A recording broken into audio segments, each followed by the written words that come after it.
జాతీయవాద జర్నలిజానికి అసలైన వేదిక నేషనలిస్ట్ హబ్ ని సబ్స్క్రైబ్ చేసుకోండి. నోటిఫికేషన్స్ కోసం బెల్ ఐకాన్ పై క్లిక్ చేయండి.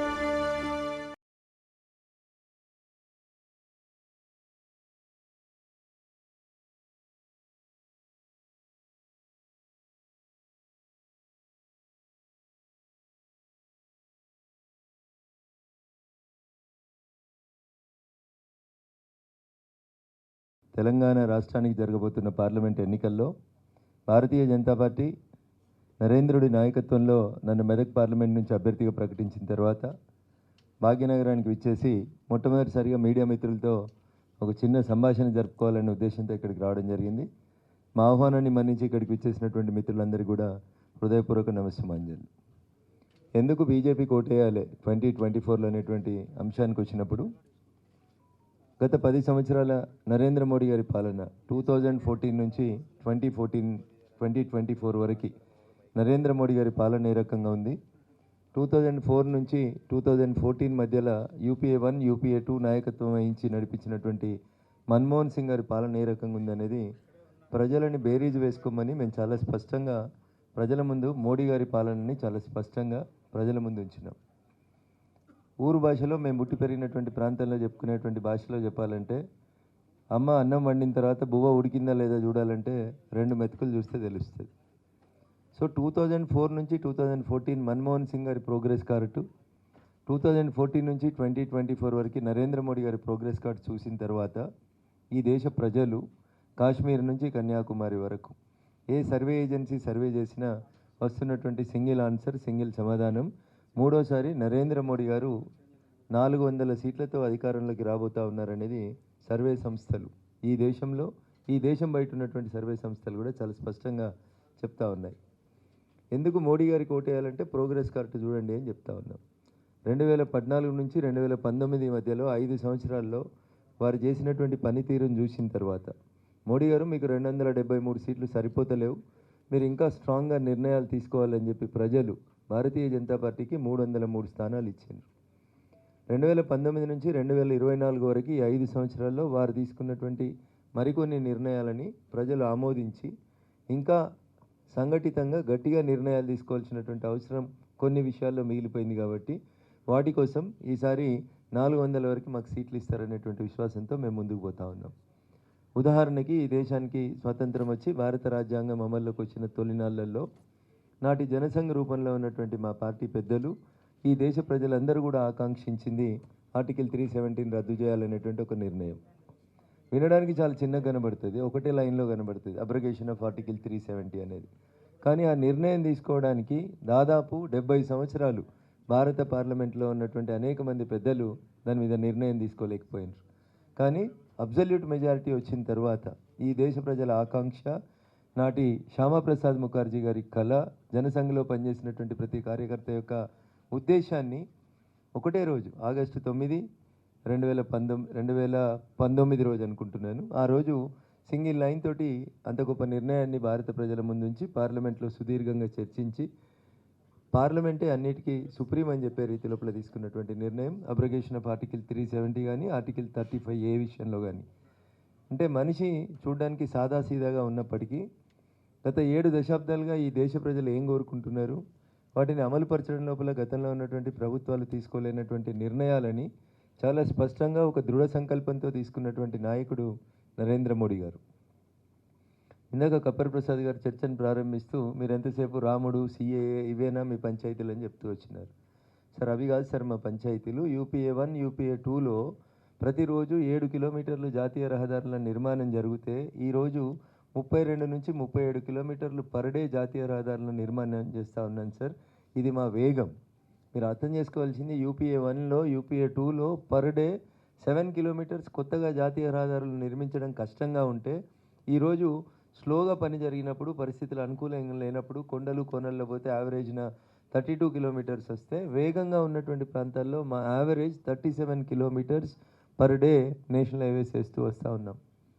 గరీబీ హటావో అని చెప్పి గరీబోళ్ళను ఊరవతలకి కాంగ్రెస్ పార్టీ పంపిస్తే, గరీబోళ్ళను బ్యాంకుకి తీసుకొచ్చి బ్యాంకు మెట్లు ఎక్కించి బ్యాంకులలో ₹1 ఖర్చు లేకుండా ఫ్రీగా జనధన ఖాతాలు ఇప్పించినటువంటి పార్టీ నరేంద్రుడి నాయకత్వంలో భారత ప్రభుత్వం అధికారంలోకి వచ్చిన తర్వాత మాత్రమే జరిగింది. మీకు అనిపిస్తుండొచ్చు చాలా సింపుల్గా, ఎవరు తీసుకురన్నా బ్యాంక్ ఖాతాలని. సుమారు 30 కోట్ల మంది ప్రజలు, అంటే భారతదేశ జనాభా సుమారు 130-140 కోట్లు ఉందంటే 30 కోట్ల మంది జనాభాని బ్యాంకు మెట్లు ఎక్కించి రూపాయి ఖర్చు లేకుండా బ్యాంకు ఖాతాలని తీసినాం. వినడానికి చాలా సింపుల్గా కనబడుతుంది, కానీ దానివల్ల పారదర్శకత అనేటువంటి పదానికి అర్థం తీసుకొచ్చినటువంటి నాయకుడు నరేంద్ర మోడీ గారు. రాజీవ్ గాంధీ గారు ఈ దేశానికి ప్రధానమంత్రిగా ఉన్నప్పుడు చెప్పిన ఒక మాట, మేము ఢిల్లీ నుంచి 100 రూపాయలు పంపిస్తే గల్లీకి వచ్చేసరికి అవి 15 పైసలే గల్లీకి చేరుతూ ఉన్నాయి, మిగతా 85 పైసలు దుర్వినియోగం అవుతాయని రాజీవ్ గాంధీ గారు ఆవేదన చెందితే, అట్లా జరగకుండా ఉండడానికి ప్రజలందరికీ పారదర్శకంగా బ్యాంక్ అకౌంట్లు ఓపెన్ చేసి ఆఖరికి ఉపాధి హామీ కూలీలకు ఇచ్చే ఉపాధి హామీ కూలీ డబ్బుల్ని కూడా మధ్యవర్తుల ప్రమేయం లేకుండా నేరుగా కూలీల అకౌంట్లకే డబ్బులు వేయించినటువంటి ఘనత కూడా నరేంద్ర మోడీ గారికి దక్కుతుంది. భారతదేశంలో లిటరసీ రేట్ తక్కువగా ఉంది. మీరు నోట్లని రద్దు చేయడం వల్ల కానీ, లేదా మార్కెట్లోంచి నోట్ల సంఖ్యను తగ్గించడం వల్ల కానీ, పేమెంట్స్ అన్నీ డిజిటల్ పేమెంట్స్ చేస్తే ఇక్కడ ఇల్లిటరసీ ఎక్కువ ఉంది, అమాయకులు నష్టపోతారని చాలామంది ఆవేదన చెందిర్రు ఇంటలెక్చువల్స్ టీవీ ఛానళ్ళల్లో కూర్చొని. కానీ దానికి భిన్నంగా మీరు ఈరోజు ఏ కూరగాయల మార్కెట్కి పోయినా, నాట్ ఓన్లీ నేను హైదరాబాద్ ఎర్రగడ్డ బొమ్మని చెప్తలేను, నేను గజ్వేల్ కూరగాయల మార్కెట్కి వచ్చినా, సిద్దిపేట కూరగాయల మార్కెట్కి వచ్చినా, దుబ్బాక కూరగాయల మార్కెట్కి వచ్చినా, కొడంగల్ కూరగాయల మార్కెట్కి వచ్చినా, ఆఖరికి ఉల్లిగడ్డలు అవే అమ్మ కూడా తన ముంగట ఒక స్కానర్ని పెట్టుకొని దాని ద్వారా డబ్బులు పే చేయి బిడ్డ అని చెప్పేటువంటి స్థితికి, ఈవెందో లిటరసీ లేకపోయినప్పటికీ కూడా ప్రజల్ని డిజిటల్ పేమెంట్ వైపు నడిపితే ఇలా నేను గర్వంగా చెప్పగలుగుతా, ప్రపంచంలో డిజిటల్ పేమెంట్స్ ఎక్కువగా నెంబర్ 1 స్థానంలో ఉన్నటువంటి దేశం భారతదేశం అని రఘునందన్ రావు, నరేంద్ర మోడీ గారు చెప్తలేరు. ఇది ప్రపంచ బ్యాంక్ లాంటి గొప్ప సంస్థలు ఇచ్చినటువంటి నివేదికలు చాలా స్పష్టంగా చెప్తున్నటువంటి అంశాలు. కాంగ్రెస్కి ఎందుకు వేయకూడదు, మీకు ఎందుకు వేయాలనే విషయానికి వస్తే, కాంగ్రెస్ పార్టీ ఎప్పుడు కూడా హామీ మాత్రమే ఇస్తుంది, హామీలను మర్చిపోవడం కాంగ్రెస్ పార్టీ లక్షణం అయితే, మేము హామీలు ఇస్తలేం, మేము గ్యారంటీగా చేయగలిగిన పనులని చెప్తా ఉన్నాం, వాటిని గ్యారంటీల రూపం లోపల ప్రజల ముందు ఉంచుతూ ఉన్నారు.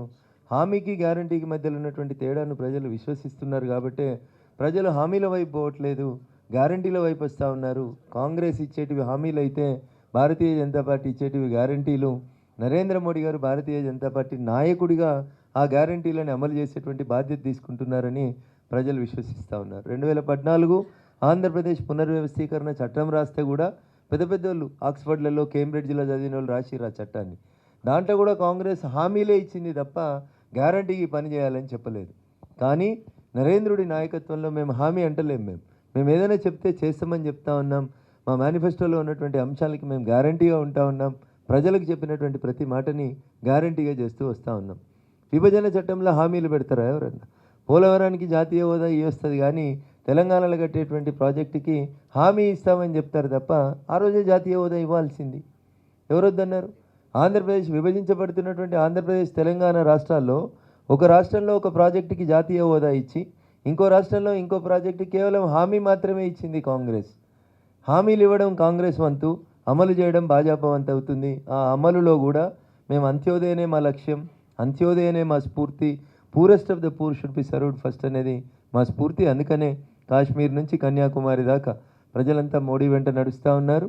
మళ్ళొకసారి మూడోసారి జూన్ 4వ తారీఖు రోజు సాయంత్రం 6 గంటలకి ఈ దేశానికి మూడోసారి ప్రధానమంత్రిగా నరేంద్ర మోడీ గారు 400 సీట్లతో వస్తారనడంలో నాకు ఎట్లాంటి సందేహం లేదు. ఇక నా పార్లమెంటు విషయానికి వస్తే, మెదక్ పార్లమెంటు విషయానికి వస్తే, 1980లో ఇందిరాగాంధీ గారు హామీ ఇచ్చిపోయినారు, మెదక్కు రైలు ఇస్తా నన్ను ఎంపీగా గెలిపించండి అని. 1980 ఇందిరాగాంధీ గారు మెదక్ పార్లమెంట్ నుంచి ఎంపీ గెలిచినప్పుడు మెదక్ రైలు ఇస్తా అని 1980లో చెప్పిపోయింది ఇందిరమ్మ.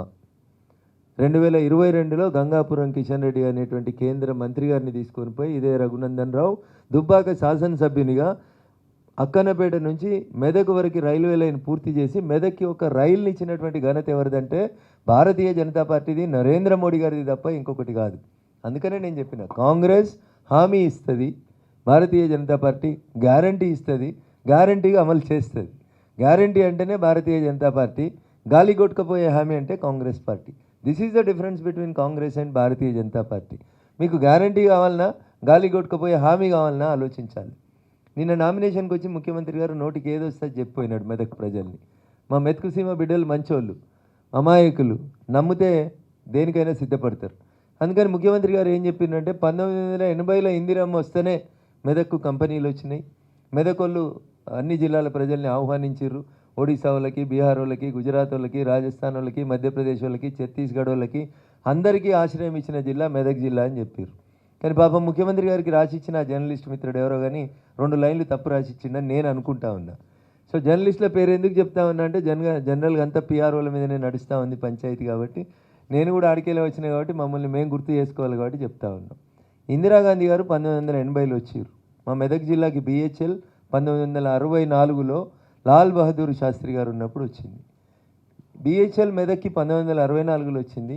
ఇందిరమ్మ మెదక్కి 1980లో వచ్చింది. ఇక్రిసాట్ మెదక్ జిల్లాకి 1972లో వచ్చింది. ఇందిరమ్మ మెదక్కి 1980లో వచ్చింది. బీడిఎల్ మెదక్కి 1970లో వచ్చింది. ఇందిరమ్మ 1980లో వచ్చింది. మరి ఇంకో కంపెనీ పేరు చెప్పారు ఐడిపిఎల్. ఐడిపిఎల్ అనే కంపెనీ మా మెదక్ జిల్లాలో లేదు రేవంత్ రెడ్డి గారు, అది రంగారెడ్డి జిల్లాలో ఉంది. కాబట్టి ఐడిపిఎల్కి, ఇందిరమ్మకి, మెదక్ జిల్లాకి సంబంధం లేదు సార్ అనేది నేను వారికి చెప్పదలుచుకున్నటువంటి అంశం. ఇంకో మాట మాట్లాడినారు వారు, నేను మాట్లాడడానికి ఇష్టపడను, బట్ వారు మాట్లాడారు కాబట్టి నేను కూడా చెప్పాలి. బీజేపీ నుంచి గడీలని పాలిస్తున్నటువంటి దొర వస్తున్నాడు అన్నాడు. సరే, గడీలు, కుటుంబ పాలన ఇట్లాంటి అంశాల గురించి రేవంత్ రెడ్డి గారు ఎప్పటి నుంచి మాట్లాడుతున్నారో తెలియదు, కానీ నేను అంతకంటే ముందు నుంచే మాట్లాడుతున్నాను నేను అనుకుంటా ఉన్నా. నేను అందుకని మా జర్నలిస్ట్ మిత్రుల ద్వారా రేవంత్ రెడ్డి గారు బస్ వేసుకొని వస్తా అన్నాడు మా దుబ్బాకకి. ఏం చేసినావో నువ్వు చెప్పు అని అడిగిండు. నేను ఏం చేసిన అనేది ఒక పుస్తకం రూపంలో మా దుబ్బాకలో ప్రతి ఇంటికి ఒక పుస్తకం ఇచ్చిన. ఆదివారం రోజు ప్రముఖ దినపత్రికలు ఎట్లయితే ఒక పుస్తకం ఇస్తాయో అట్లా నా 3 సంవత్సరాల ఎమ్మెల్యే టెన్యూర్లో రఘునందన్ రావు దుబ్బాక శాసనసభ నియోజకవర్గానికి ఏం చేసిండని ఏదో గాలి మాటలు చెప్పిపోలేరు రేవంత్ రెడ్డి గారు. నేను బాధాప్తా పుస్తకం రూపంలో 75,000 కుటుంబాలకి ప్రతి ఇంటికి ఒక పుస్తకం రాసి ఇచ్చొచ్చిండు రఘునందన్ రావు. గ్యారంటీగా చెప్పినటువంటి పనులని చేసి వచ్చినటువంటి వాళ్ళం. అందుకని వారేదో నాకేదో గడి ఉందని, నేనేదో గడిలోకి వెళ్ళి వస్తున్నటువంటి ధోరణని వ్యక్తిగతంగా నన్ను మాట్లాడినరు. కాబట్టి నేను మీ ద్వారా రేవంత్ రెడ్డి గారికి ఇస్తున్నటువంటి ఆహ్వానం, మీరు ఎప్పుడు వచ్చినా సరే అన్న, మా అమ్మ నాన్నని ఇద్దరిని ఒప్పించిన నిన్న సాయంత్రమే మాట్లాడి మాకున్న గడిని మీరు ఎవరి పేరు మీద చెప్తే వాళ్ళ పేరు మీద రిజిస్ట్రేషన్ చేయడానికి, రిజిస్ట్రేషన్ ఖర్చులు కూడా నేనే పెట్టుకొని చేయించడానికి సిద్ధంగా ఉన్నా, వచ్చి తొందరగా గడిని రిజిస్ట్రేషన్ చేసుకోవాలని గౌరవ ముఖ్యమంత్రి రేవంత్ రెడ్డి గారికి సాదరపూర్వకమైనటువంటి స్వాగతం పలుకుతా ఉన్నా. దుబ్బాకలో జరిగినటువంటి డెవలప్మెంట్ గురించి బస్సు వేసుకొని వస్తా అన్న రేవంత్ రెడ్డి గారిని నేను హృదయపూర్వకంగా స్వాగతిస్తున్నా. ఆ బస్సు ఖర్చులు కూడా నేనే పెడతా రేవంత్ రెడ్డి గారు, మీరు ఈరోజు వస్తారా రేపు వస్తారా రండి, తప్పకుండా మా దుబ్బాకల రఘునందన్ రావు ఏం చేసింది అనేది మీరు చూడాల్సినటువంటి అవసరం ఉందనేది నేను వారిని స్వాగతిస్తూ తెలియజేస్తాను. ఇంకొక మాట నోటికి వచ్చినట్టు మాట్లాడుతూ ఉన్నాడు. అటు హరీష్ గారు మాట్లాడుతూ ఉన్నారు, ఇటు రేవంత్ రెడ్డి గారు మాట్లాడుతూ ఉన్నారు. ఇది కూడా ఏదో ఒక ఫ్యాషన్ అయిపోయింది అన్నాడు. రిధమ్ కోసం, ఎతి కోసం, ప్రాసల కోసం ఏది పడితే అది మాట్లాడి బోర్ల పడ్డం అంటే దీన్నే అంటారు. దుబ్బాకలు ఓడిపోయిన రఘునందన్ మెదక్లో ఎట్లా గెలుస్తాడు, ఇది హరీష్ అడుగుతాడు. ఇదే ప్రశ్న రేవంత్ రెడ్డి గారు కూడా అడిగారు నిన్న దుబ్బాకు వచ్చి, మెదక్ చౌరస్తాకు వచ్చి. మరి కామారెడ్డిలో ఓడిపోయినటువంటి కేసీఆర్ రేపటి నుంచి బస్ వేసుకొని ఎట్లా తిరుగుతాడు 119 నియోజకవర్గాల్లో? నీ పార్టీ అధ్యక్షుడే ఓడిపోయింది కదా. నీ మామ 10 ఏళ్ళ ముఖ్యమంత్రి ప్రోగ్రెస్ కారెట్కి ప్రజలు వద్దని తీర్పిచ్చిండ్రు కదా. దుబ్బాకలో గెలవని రఘునందన్ మెదక్లో ఎట్లా గెలుస్తాడని అడుగుతున్న హరీష్ గారు, మరి కామారెడ్డిలో ఓడిపోయిన కేసీఆర్ అనేట ఆయన రేపు రాష్ట్రం అంతా తిరిగి బీఆర్ఎస్ పార్టీని ఎట్లా గెలిపిస్తాడనేది ఒకసారి ఆలోచించాలి. నిన్నే వద్దనుకున్నారు కదా, నాయకునే వద్దనుకున్నారు కదా ప్రజలు. గజ్వెల్ల కూడా ఏదో సావు తప్పి కన్నులోట పోయి గెలిచి దానికి ఏదో గెలిచిండు మా మామ అని మీరు అనుకుంటే మేమేం చేయాలి దానికి? రేవంత్ రెడ్డి గారు అంటారు దుబ్బాకలు ఓడిపోయి మెదక్లో ఎట్లా పోటీ చేస్తాడు రఘునందన్, అంగి మార్చిండు, రంగు మార్చిండు, రూపం మార్చిండు అన్నాడు. అన్న నేను ఆ రోజుకి ఇదే అంగేసుకున్నా, ఈ రోజుకి ఇదే అంగేసుకుంటున్నా, రేపు కూడా కదా అంగితోటి వస్తా. అంగి మారలే, రంగు మారలే, రూపం మారలే. మరి మీరు కొడంగల్లో ఓడిపోయినరు కదా 2018 డిసెంబర్లో కొడంగల్లో మీరు ఓడిపోయినరు, మీరు మల్కాజ్గిరికి రాలేదా? అందుకని don't compare one election with other elections. Rhythm కోసం, ఎతి కోసం, ప్రాస కోసం ఆడ జల్లని రూపాయి ఈడ జల్లింది అంటే మరి గజ్వెల్ల కామారెడ్డిలో జల్లలే, ఇద్దరు జల్లలే. రేవంత్ రెడ్డి జల్లలేదు, కేసీఆర్ జల్లలేదు. ఇద్దరిని కూడా బండకేసి కొట్టింది కాషాయం కండు అని. అది మర్చిపోతే ఎట్లా? ఇద్దరు కూడా మెదక్ను అనుకునే ఉంటుంది కామారెడ్డి నియోజకవర్గం. రేవంత్ రెడ్డి గారు మర్చిపోయినట్టున్నారు. కాబట్టి దయచేసి ఇట్లాంటి మాటల్ని ఎతి ప్రాస కోసం మాట్లాడుకుండ్రి.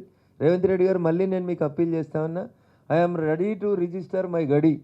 మా అమ్మ నాన్న కట్టినటువంటి మా గడీలని మీకు రిజిస్టర్ చేసేందుకు మేము సిద్ధంగా ఉన్నాం. మీరు సిద్ధంగా ఉంటే ఈరోజు సాయంత్రం వచ్చినా, రేపు వచ్చినా, ఇవాళ సండే అనుకుంటే రేపు సోమవారం పొద్దున్నే స్లాట్ బుక్ చేస్తా, ఎవరి పేరు మీద చేయమంటారో చేస్తే చేస్తాం. ఆయన ఏదో చెప్తా ఉన్నాడు, మా బీసీ బిడ్డ మధు నువ్వు గెలిపించుర్రు అని. ఆ బీసీ బిడ్డ ఇల్లు ఎట్లున్నది, ఈ మీరు చెప్పిన గడిలోకి వెళ్ళి వచ్చిన దొర ఇల్లు ఎట్లుందో బొప్పపురం పోయి 2 ఫోటోలు పక్క పక్కన పెట్టుకొని చూసేందుకు నేను సిద్ధంగా ఉన్నా. ఎలక్ట్రానిక్ మీడియా మిత్రులను కూడా చాలామంది వచ్చిర్రు నా దుబ్బాక ఎన్నికలప్పుడు. ఇప్పుడు కూడా మళ్ళీ ఒకసారి వచ్చి మా సొంత గ్రామంలో మా అమ్మ నాన్న ఉంటున్న గడిని ఖచ్చితంగా ప్రపంచానికి చూపెట్టాలని నేను మీ అందరినీ కూడా సాదరపూర్వకంగా మా దుబ్బాకకు ఆహ్వానిస్తూ ఉన్నా. ఎప్పుడు యాదికి వచ్చిండు బీసీ బిడ్డ రేవంత్ రెడ్డి గారు? నీ క్యాబినెట్లో ఉన్న మంత్రులు ఎంతమందికి ఇచ్చినావు నువ్వు బీసీలకి?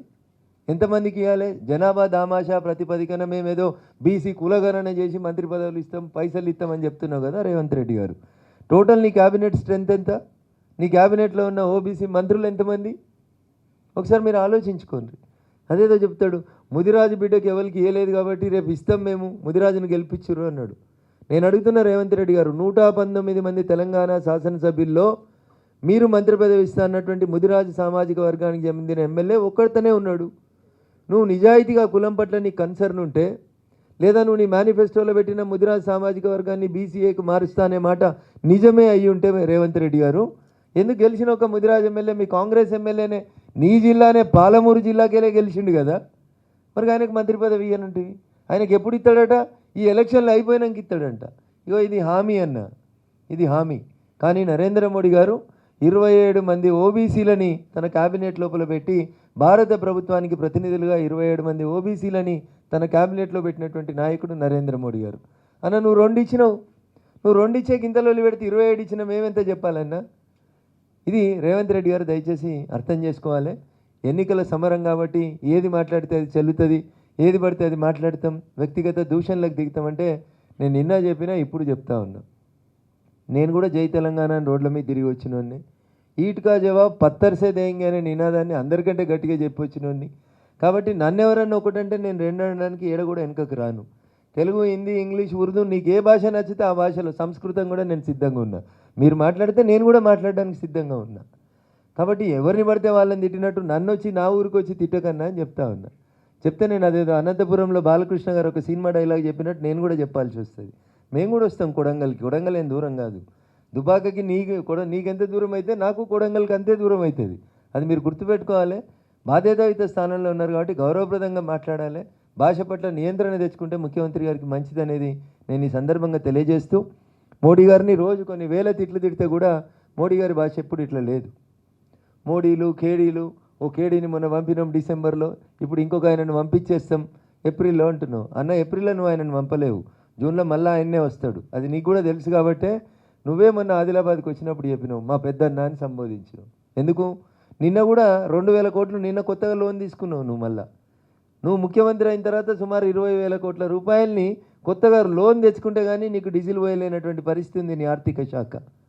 అందుకని ఒకసారి ఆలోచించాలి మాట్లాడే కంటే ముందు ముఖ్యమంత్రి గారు. సూర్యుడు తూర్పున ఉదయిస్తాడనేది ఎంత నిజమో, నరేంద్ర మోడీ గారు జూన్ 4వ తారీఖున 400 సీట్లతోటి గెలిచి 3వసారి ప్రధానమంత్రి అవుతాడనేది కూడా అంతే నిజం. అందుకని మేము మీలాగా డ్యూయల్ రోల్ ప్లే చేయలేము రేవంత్ రెడ్డి గారు. మీరు కేరళకు పోయి కమ్యూనిస్టులు కాదు వాళ్ళు ఇంకేదో అని చెప్పి మాట్లాడినారు. మీరు ఏం మాట్లాడినారు? మీరు కేరళలో పోయి విజయన్ గురించి తిడుతూ వాళ్ళు కమ్యూనలిస్టులు అని మాట్లాడినారు. రేవంత్ రెడ్డి గారు కేరళలో ఎన్నికల ప్రచారానికి పోయి వాయనాడుకు పోయి చెప్తారు కమ్యూనిస్టులు కాదు వాళ్ళు కమ్యూనలిస్టులు అని చెప్తారు వారు. At the same time Revanth Reddy గారు వాయనాడులో ప్రచారం చేసి కేరళలో సిపిఎం పార్టీని తూలనాడుతున్న సమయంలోనే మీ తర్వాత నెంబర్ 2 అని చెప్పుకునేటువంటి ఈ రాష్ట్ర ఉప ముఖ్యమంత్రి గారు గౌరవనీయులు బట్టి విక్రమార్క గారు ఏడున్నారో ఒకసారి అడుగుండ్రి. సిపిఎం పార్టీ ఆఫీసులు ఉన్నారు ఆ సమయంలో. అదే రోజు అదే సమయానికి ఓ అర్ధగంట వెనుక ముందు సిపిఎం పార్టీ ఆఫీస్కి పోయి బట్టి విక్రమార్క గారు సిపిఐని సిపిఎంని ఈ ఎన్నికలలో మాకు మద్దతు ఇయ్యండి అని చెప్పి బట్టి విక్రమార్క గారు పోయి సిపిఎం ఆఫీస్లో కూర్చొని మాట్లాడిండ్రు. మరి రేవంత్ రెడ్డి గారు వాయనాడులో తిట్టిన కమ్యూనలిస్టులు కరెక్టా? వీడికి వచ్చి కమ్యూనిస్టులే దేశభక్తులని బట్టి విక్రమార్క గారు పోయి సిపిఎంను మద్దతు ఇవ్వడం అనేది కరెక్టా? అంటే ఒక సీఎంకి ఒక డిప్యూటీ సీఎంకి, సరే కార్యకర్తలు మాట్లాడిందని నేను కంపేర్ చేయదలుచుకోలేదు. ఈయన సీఎం, ఈయన డిప్యూటీ సీఎం. ఈయన కేరళకు పోయి వాళ్ళని తిట్టి వస్తాడు. ఈయన అదే టైంలో అదే రోజు అదే టైంలో ఈయన పోయి అడిగి పోయి దేశభక్తులు అంటాడు. ఎవరి మాట నమ్మాలి? బట్టి విక్రమార్క గారి మాట నమ్మాలా? రేవంత్ రెడ్డి గారి మాట నమ్మాలా? ఇట్లా డ్యూయల్ విధానాలన్నీ అవసరాని కోసం, ఊరు కోసం రకరకాలైనటువంటి పదాలని మాట్లాడడం అనేది సరైనది కాదనేది నేను చెప్తూ, కాంగ్రెస్ పార్టీ ఎప్పుడు ఇచ్చినా అవన్నీ దొంగ హామీలే, అమలు కాని హామీలే. అవన్నీ 420 హామీలని కేటీఆర్ లాగా నేను అనలేను, కానీ అవి సాధ్యం కానటువంటి హామీలను ఇచ్చి అమలుకు నోచుకున్నటువంటి విధానాల్ని ప్రజల ముందుంచి మాయ మాటలు చెప్పి టెంపరీగా మొన్న మీరు రాష్ట్ర శాసనసభకు జరిగిన ఎన్నికల్లో సక్సెస్ అయినారు, కానీ భవిష్యత్తు అట్లా ఉండదు. ఖచ్చితంగా అదేదో సినిమాలో చెప్తారు, in front there is a crocodile festival అని. ఇది రేవంత్ రెడ్డి గారు కూడా అర్థమైంది కాబట్టి కొడంగల్కి పోయి నా మీద కుట్ర జరుగుతుంది అంటాడు. ముఖ్యమంత్రి మీద కుట్ర జరిగితే ముఖ్యమంత్రి పోయి ఎవరికి చెప్పుకోవాలన్నా? పోయి డీజీపీ గారిని కలిసి చెప్పుకో. నువ్వు పెట్టిన ఇంటెలిజెన్స్ చీఫ్ ఉన్నాడు కదా, సార్ దగ్గరికి పోయి చెప్పుకో నా మీద కుట్ర అవుతుందని. ప్రజల్ని కుట్రల నుంచి, కుతంత్రాల నుంచి, ప్రజల్ని మోసాల నుంచి కాపాడాల్సిన ముఖ్యమంత్రి గారే పోయి కొడంగల్ ప్రజల ముందు కన్నీళ్లు పెట్టుకుంటూ నా మీద కుట్ర జరుగుతుంది, నా మీద కుట్ర జరుగుతుంది, నీ మీద కుట్ర చేస్తే నీకు ఎడమ చేయి దిక్కున కూర్చున్నాయినో నీ కుడి చేయి దిక్కున కూర్చున్నాయినో చేయాలి, కానీ నువ్వు నిలబడితే నీ కుర్చీ ఎత్తుకపోవడానికి వీళ్ళిద్దరికీ అవకాశం ఉంటుంది, లేకపోతే అనుకున్న నీ పిఎస్ పోకుంటుంది తప్ప వేరే అనుకుంటుంది సార్. అందుకని కుట్ర లేదు, ఇంకేం లేదు సార్. అక్కడ ఆయనకి భవిష్యత్తు చాలా స్పష్టంగా కనబడుతుంది. రేవంత్ రెడ్డి సిక్స్త్ సెన్స్ బాగా పనిచేస్తుంది. భారతీయ జనతా పార్టీ తెలంగాణలో డబుల్ డిజిట్లలో వస్తుందనేది రేవంత్ రెడ్డి గారికి అర్థమవుతున్నటువంటి నగ్న సత్యం. డబుల్ డిజిట్లో భారతీయ జనతా పార్టీ గెలిచిన తర్వాత తెలంగాణ రాష్ట్ర రాజకీయాలు ఎట్లా మారుతాయో కూడా ఆయన ఊహించగలుగుతున్నాడు. కాబట్టి ఆయన ఇప్పటి నుంచే ఒక రకమైనటువంటి సెంటిమెంట్ని క్రియేట్ చేసే ప్రయత్నం చేస్తూ ఉన్నారు. కానీ నేను తెలంగాణ సమాజానికి సవినయంగా చేసేటువంటి అప్పీల్, ఈ ఎన్నికలు హరీష్ రావు గారి కోసమో, కేసీఆర్ గారి కోసమో, రేషన్ కార్డు కోసమో, పింఛన్ కోసమో, రేవంత్ రెడ్డి గారి కుర్చీ కాపాడేందుకో జరుగుతున్నటువంటి ఎన్నికలు కావు. ఇవి దేశ భద్రత కోసం జరుగుతున్న ఎన్నికలు. దేశ ఆర్థిక స్థితిగతుల్ని 11వ స్థానం నుంచి 5వ స్థానానికి తెచ్చి 3వసారి గెలిపిస్తే 3వ స్థానానికి తీసుకొస్తానని చెప్తున్నటువంటి భారతీయ జనతా పార్టీ నరేంద్ర మోడీ గారి నాయకత్వానికి జరుగుతున్నటువంటి ఎన్నికలు. అంతేకాదు 2047 ఈ దేశానికి స్వతంత్రం వచ్చి 100 సంవత్సరాలు నిండే నాటికి ఈ దేశం ప్రపంచానికి మార్గదర్శనం చేసే రీతిలో నెంబర్ 1గా ఉండే స్థితి లోపల ఉండాలనేటువంటి ఒక లక్ష్యంతో జరుగుతున్నటువంటి ఎన్నికల్లో వాయిస్ ఆఫ్ ద వాయిస్లెస్గా, ప్రజల గొంతుకగా దాదాపు 2 దశాబ్దాలుగా ప్రజా జీవితంలో ఉన్న నన్ను ఆశీర్వదించమని, ఎవరి గొంతైతే అసెంబ్లీకి, ఎవరి గొంతైతే పార్లమెంటుకు చేరదో అట్లాంటి పేద ప్రజల గొంతుకగా నేను నిలబడేందుకు నాకు అవకాశం ఇవ్వమని మా మెదక్ జిల్లా ప్రజానీకానికి నేను ఈ సందర్భంగా సవినయంగా అప్పీల్ చేస్తా ఉన్నాను. కొడంగల్లో గెలవని రేవంత్ రెడ్డి మల్కాజిగిరిలో ఎట్లా గెలుస్తాడని చెప్పినాను. కామారెడ్డిలో గెలవని కేసీఆర్ బీఆర్ఎస్ పార్టీని రాష్ట్రమంతా ఎట్లా గెలిపిస్తాడో అని చెప్పిన. Raghunandan Rao was never a failure MLA. Raghunandan Rao 24/7 he was very much available for the people of Dubbaka. Unfortunately నేను ప్రతిపక్షం నుంచి గెలిచినటువంటి ఎమ్మెల్యేను. దురదృష్టం, పార్టీ మారితేనే పైసలు ఇస్తామని ఎన్ని ఒత్తిళ్లు తెచ్చినా, ఎన్ని రకాల బెదిరింపులు చేసినా, శాసనసభ్యునిగా గెలిచిన తర్వాత నా మీద 12 రకరకాల కేసులు పెట్టినా, ఆఖరికి మా మల్లన్న సాగర్ బాధితులను చూసేందుకు పోతామని చెప్పి పోయినా, నన్ను పోకుండా నా సొంత నియోజకవర్గంలో నా దగ్గర పనిచేస్తున్నటువంటి ఎమ్మెల్యేని పోలీసు వాళ్ళు ఆపినా నేను మౌనంగానే రోధించాల్సి వచ్చింది తప్ప నేను ఎప్పుడు ఫెయిల్యూర్ ఎమ్మెల్యేని కాదన్నా.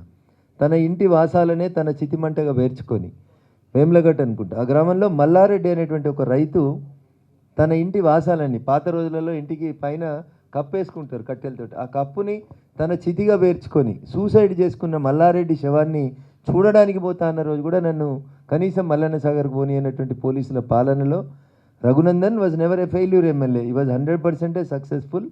బట్ డబ్బులు ఇవ్వకుండా, నా నినాదమే గజ్వేల్, సిద్దిపేట, సిరిసిల్లతో పోటీగా నేను డబ్బులు తీసుకొస్తానని. అందులో 70% నేను సక్సెస్ అయినాను. దురదృష్టం ఏంటంటే ఫోన్ ట్యాపింగ్, దురదృష్టం ఏంటంటే ఓటుకు నోట్లు వంచడం, దురదృష్టం ఏంటంటే రఘునందన్ అసెంబ్లీకి వస్తే మా కుర్చీలు కదులుతాయని తండ్రి, కొడుకు, బావ, బామ్మర్దులు అందరూ కలిసి ఇంటింటికి నోట్లు వంచి రఘునందన్ రావును ఓడగొట్టిరు తప్ప ఇంకొకటి కాదు. నేను ఈ మాట కట్టుబడి ఉంటాను, కర్మ సిద్ధాంతాన్ని నమ్ముతాను. హరీష్ గారికి, ప్రభాకర్ రెడ్డి గారికి సూటిగా మీ ద్వారా అడుగుతున్న ప్రశ్న, మేము దుబ్బాకలో ఓట్లకి ఎన్నికల ప్రచారం ముగిసిన 48 గంటల్లో మేము ప్రతి ఇంటికి డబ్బులు పంచలేదు అని వాళ్ళు కూడా ఇద్దరు అదే వెంకటేశ్వర స్వామిని నమ్ముతారు, తిరుపతికి వస్తారు అప్పుడప్పుడు నాలాగనే. వాళ్ళిద్దరు తడిగుడ్డలు వేసుకొని దుబ్బాకలో ఒక వెంకటేశ్వర్ల గుడి ఉంది, సిద్దిపేటలో ఒక వెంకటేశ్వర్ల గుడిలో ఉంది. మేము రూపాయి వంచలేదు, జనం రఘునందన్ కోటేయలేదు అని చెప్పడానికి వాళ్ళు సిద్ధంగా ఉంటే నేను అదే వెంకటేశ్వర స్వామి ముంగట వచ్చి ప్రతిజ్ఞ చేస్తా. రేపటి ఎన్నికలలో కూడా మేము వెంకటరామరెడ్డిని తెచ్చింది డబ్బుల కోసం తప్ప, డబ్బులు వంచేందుకు తప్ప మేము ఓట్ల కోసం తెచ్చుకోలేదు. తెలంగాణ ఉద్యమం పుట్టిన మెదక్ జిల్లాలో పోటీ చేసినందుకు క్యాండిడేట్ లేక పక్క జిల్లాకి వెళ్ళి పైసలు ఉన్న వాళ్ళని తెచ్చుకున్న బీఆర్ఎస్ వాళ్ళు, హరీషులు వీళ్ళు చేసేటువంటి కుతంత్రాలకి బలి కావద్దని, మోసపోవద్దని మా జిల్లా ప్రజలకు అప్పీల్ చేస్తాం. అయితే రఘునందన్ గారు తెలంగాణ ఉద్యమం నుంచి వచ్చారు. నీళ్లు, నిధులు, నియామకాలు ఇవన్నీ విని మనకు వేసారికి వచ్చింది. నియామకాల్లో ప్రధానమైంది విద్య. విద్య లేని నియామకాలు ఉండవు కదా. 10 ఏళ్లలో తెలంగాణలో ఏదైనా భ్రష్టు పట్టిన వ్యవస్థ ఏదైనా ఉంది అంటే విధ్వంసం అయింది ఏదైనా ఉంది అంటే అది విద్యారంగం. కనుక వైఎస్ఆర్ రాజశేఖర రెడ్డి ముఖ్యమంత్రిగా ఉన్నప్పుడు భయానికో భక్తికో జిల్లాకు ఒక యూనివర్సిటీ ఇచ్చింది మనకు. భయానికో భక్తికో 80 డిగ్రీ కాలేజీలు ఒక కలంపోటుతో ఇచ్చాడు. ఎప్పుడు ఇండియన్ ఇండిపెండెన్స్ హిస్టరీలో అట్లా ఇవ్వలేదు. ఇన్ని డిగ్రీ కాలేజీలు వచ్చినాయి, ఇన్ని యూనివర్సిటీస్ వచ్చాయి, కానీ ఒక్క పోస్ట్ కూడా 10 ఇయర్స్ దాటి 11th ఇయర్ నడుస్తుంది తెలంగాణలో యూనివర్సిటీలో ఒక్క పోస్ట్ కూడా నింపలేదు. ఒక్క పోస్ట్ కూడా లేకుంటే పాఠాలు ఎట్లా చెప్పింటారు 10 ఏళ్ళు? పాఠం చెప్పని విద్యా సంస్థలు అవి విద్యా సంస్థలు అవి? ఇది ఒక ప్రశ్న. రెండవ ప్రశ్న ఏంటంటే ఎవరు మాట్లాడడం లేదు. ఎన్నికల్లో ఇది డిబేటే కావడం లేదు. స్టేట్ ఎన్నికల్లో కాలేదు, ఇప్పుడు కూడా కావడం లేదు. నా బాధ. బడ్జెట్ అలొకేషన్ కావాలి కదా. ఉదాహరణకు కేంద్రీయ విద్యాలయాలు ఉంటాయి, చాలా రికమెండేషన్ నడుస్తుంది, వాటికి స్టాండర్డ్గా ఉంటాయి. సెంట్రల్ యూనివర్సిటీస్ ఉంటాయి, స్టాండర్డ్గా ఉంటాయి, రికమెండేషన్స్ నడుస్తాయి, సీట్ వస్తే చాలు అనుకుంటారు. నా పాయింట్ ఏంటంటే కేంద్రం నడిచేవి ప్రభుత్వ సంస్థలే, స్టేట్ గవర్నమెంట్ నడిపేవి కూడా ప్రభుత్వ సంస్థలే. గవర్నమెంట్ స్కూల్ అంటాం, క్వాలిటీ ఉంటుందా మన గవర్నమెంట్ స్కూల్లో? మళ్ళీ కేంద్రీయ విద్యాలయంలో ఎందుకు ఉంటుంది? మళ్ళీ కేంద్రం దూరం ఉంటుంది, ఢిల్లీలో ఉంటుంది కదా.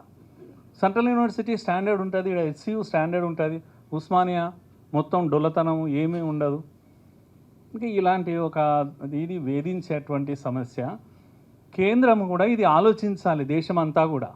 కేంద్రం మేము మంచి యూనివర్సిటీస్ పెడుతున్నాము, మేము ఐఐటీలు పెడుతున్నాము, ఎయిమ్స్ లాంటి మెడికల్ ఎడ్యుకేషన్ ఇస్తున్నాము, మంచి ఇస్తున్నారు మీరు, నో డౌట్.